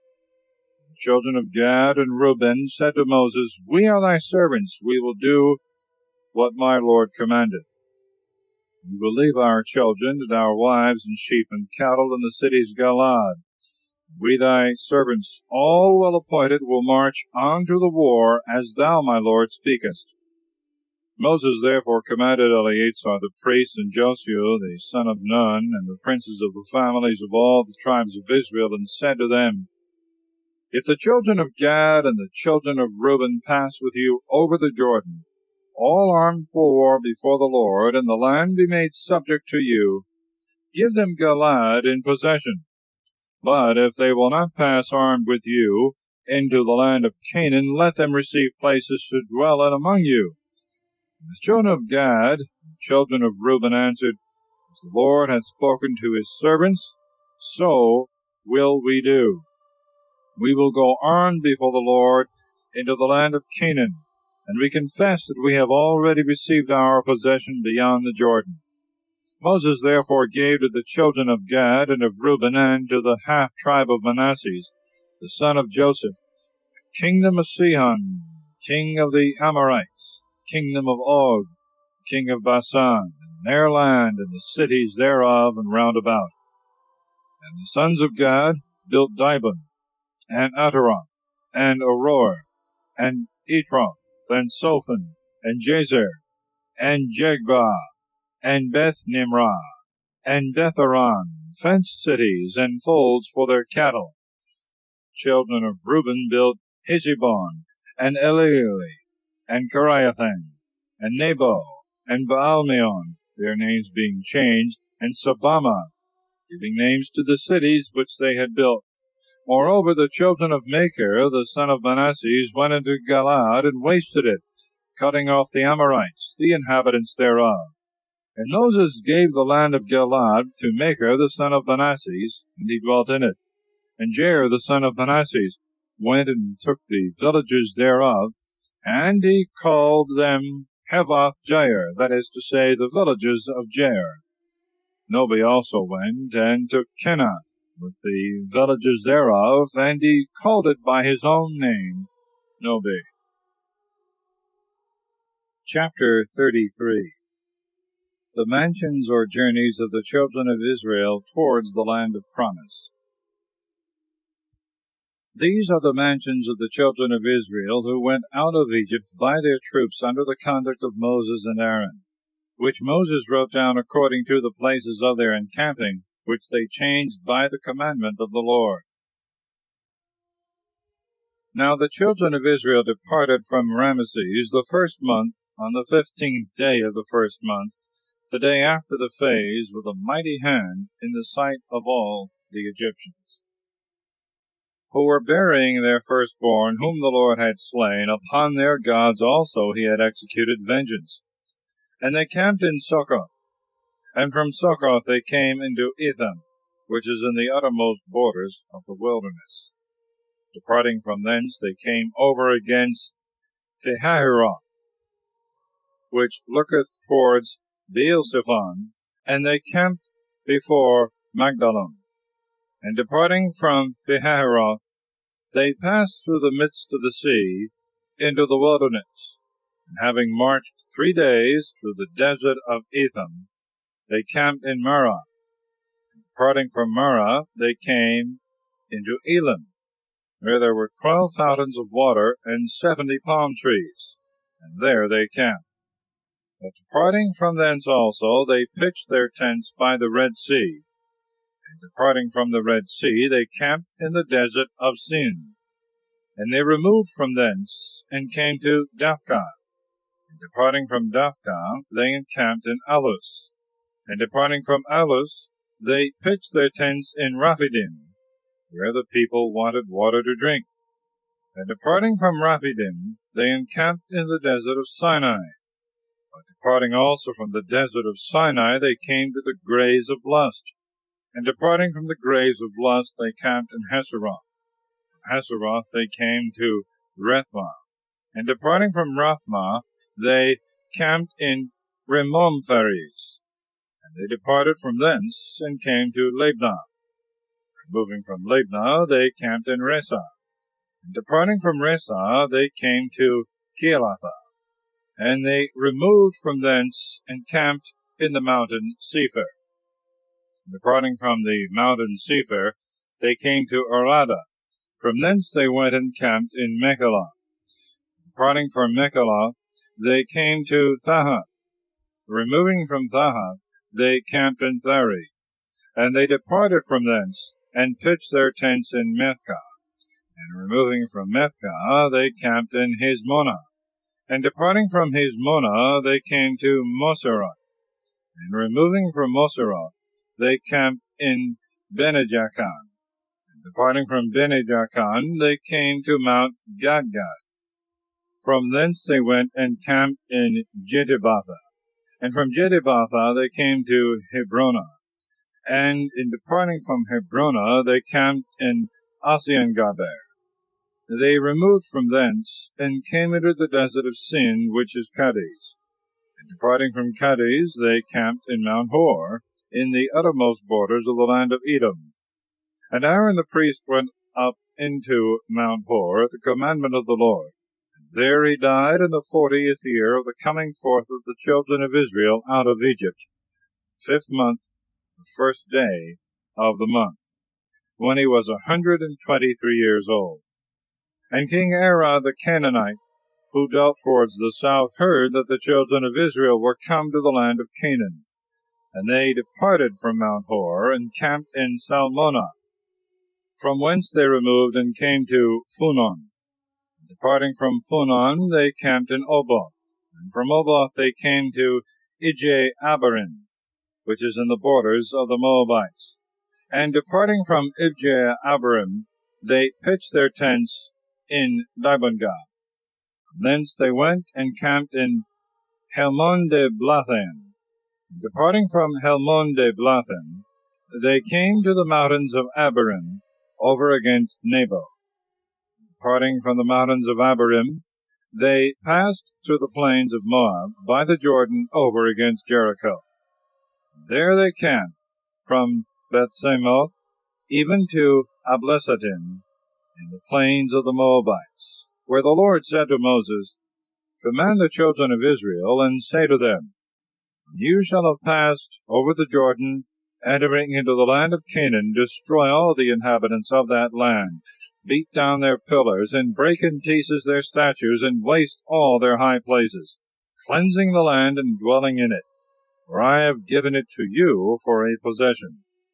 You shall divide it among you by lot. To the more you shall give a larger part, and to the fewer a lesser. To every one as the lot shall fall, so shall the inheritance be given. Possession shall be divided by the tribes and the families. But if you will not kill the inhabitants of the land, they that remain shall be unto you as nails in your eyes and spears in your sides, and they shall be your adversaries in the land of your habitation. Whatsoever I had thought to do to them, I will do to you. Chapter 34. The limits of Canaan, with the names of the men that make the division of it. And the Lord spoke to Moses, saying, Command the children of Israel, and thou shalt say to them, When you are entered into the land of Canaan, and it shall be fallen into your possession by lot, it shall be bounded by these limits. The south side shall begin from the wilderness of Sin, which is by Edom, and shall have the most salt sea for its farthest limits eastward, which limits shall go round on the south side by the ascent of the Scorpion, and so into Senah, and reach toward the south as far as Kadesbarn, from whence the frontier shall go out to the town called Adar, and shall reach as far as Esimona. And the limit shall fetch compass from Esimona to the torrent of Egypt, and shall end in the shore of the great sea. And the west side shall begin from the great sea, and the same shall be the end thereof. But toward the north side the borders shall begin from the great sea, reaching to the most high mountain, from which they shall come to Emath, as far as the borders of Sedada. The limit shall go as far as Zephronah and the village of Enan. These shall be the borders on the north side, from whence they shall mark out the bounds toward the east side, from the village of Enan unto Sephama. From Sephama the bounds shall go down to Riblah, over against the fountain of Daphnis. From thence they shall come eastward to the sea of Kinnereth, and shall reach as far as the Jordan, and at the last shall be closed in by the most salt sea. This shall be your land with its borders round about. And Moses commanded the children of Israel, saying, This shall be the land which you shall possess by lot, which the Lord hath commanded to be given to the 9 tribes, and to the half-tribe, tribe of the children of Reuben by their families, tribe of the children of Gad according to the number of their kindreds, and half of the tribe of Manasseh, that is, 2 tribes and a half, have received their portion beyond the Jordan, over against Jericho at the east side. And the Lord said to Moses, These are the names of the men that shall divide the land unto you.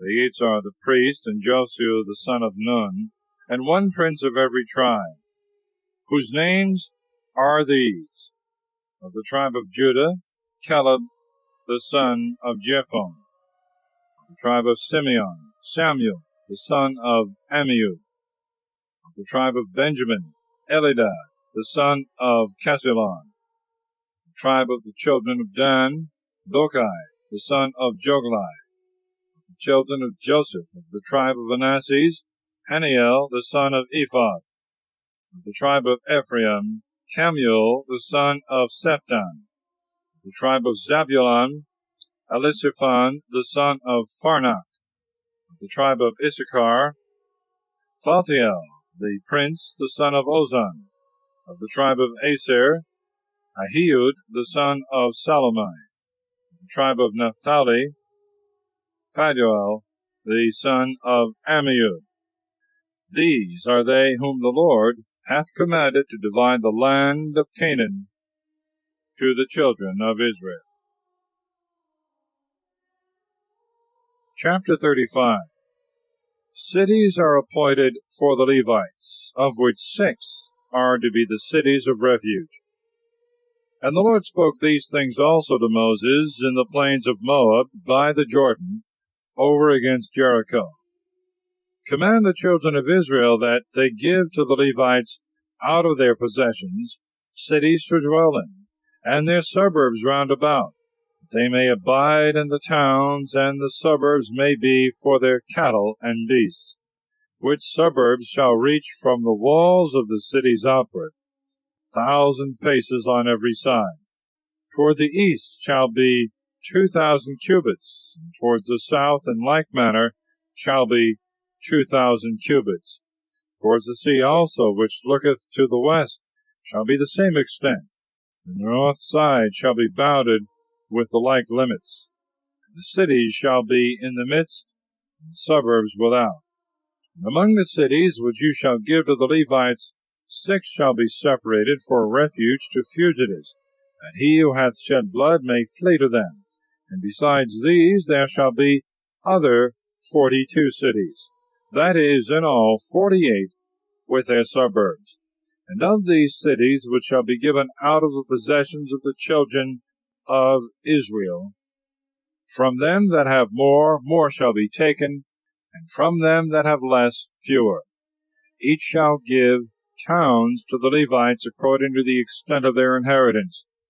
The Lord said to Moses, Speak to the children of Israel, and thou shalt say to them, When you shall have passed over the Jordan into the land of Canaan, determine what cities shall be for the refuge of fugitives, who have shed blood against their will. When the fugitives shall be in them, the kinsman of him that is slain may not have power to kill him, until he stand before the multitude, and his cause be judged.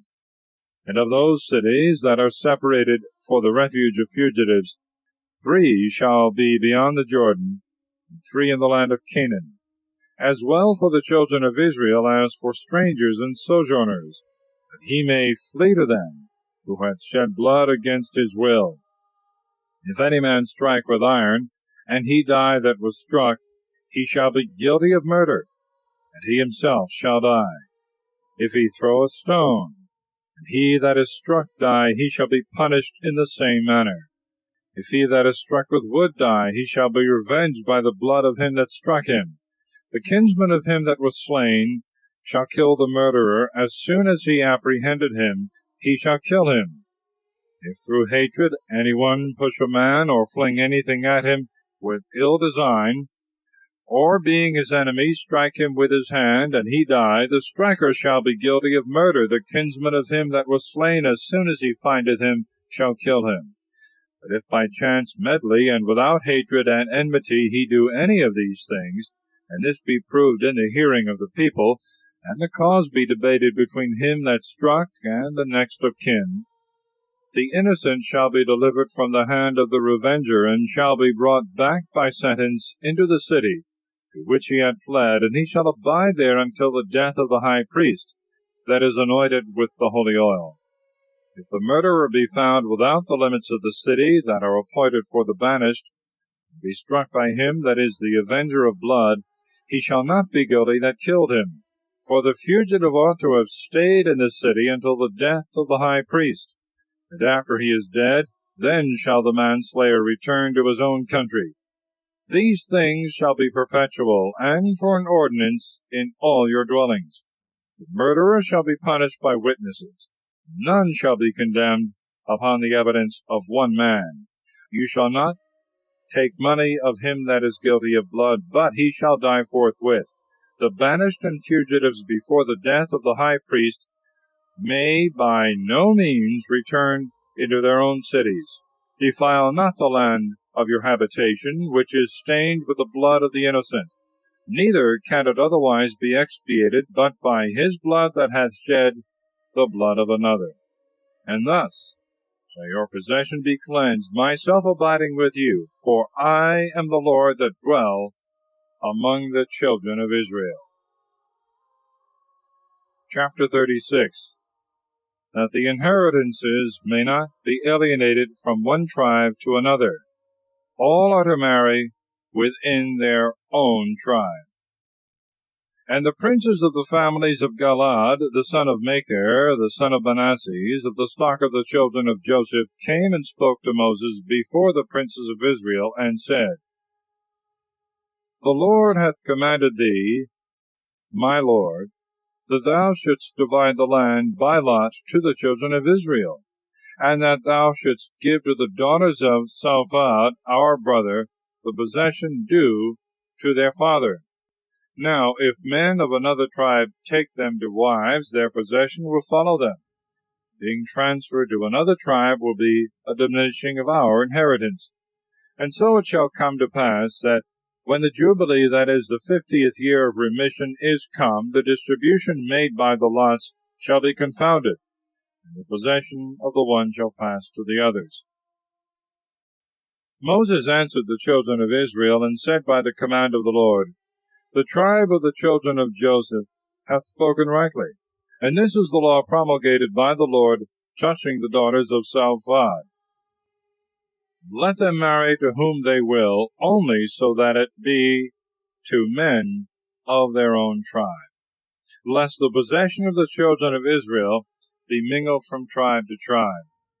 For all men shall marry wives of their own tribe and kindred, and all women shall take husbands of the same tribe, that the inheritance may remain in the families, and that the tribes be not mingled one with another, but remain so, as they were separated by the Lord.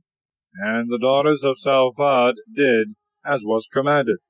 And Mahlah, and Thirsa, and Heglah, and Melchah, and Noah were married to the sons of their uncle by their father, of the family of Manasseh, who was the son of Joseph.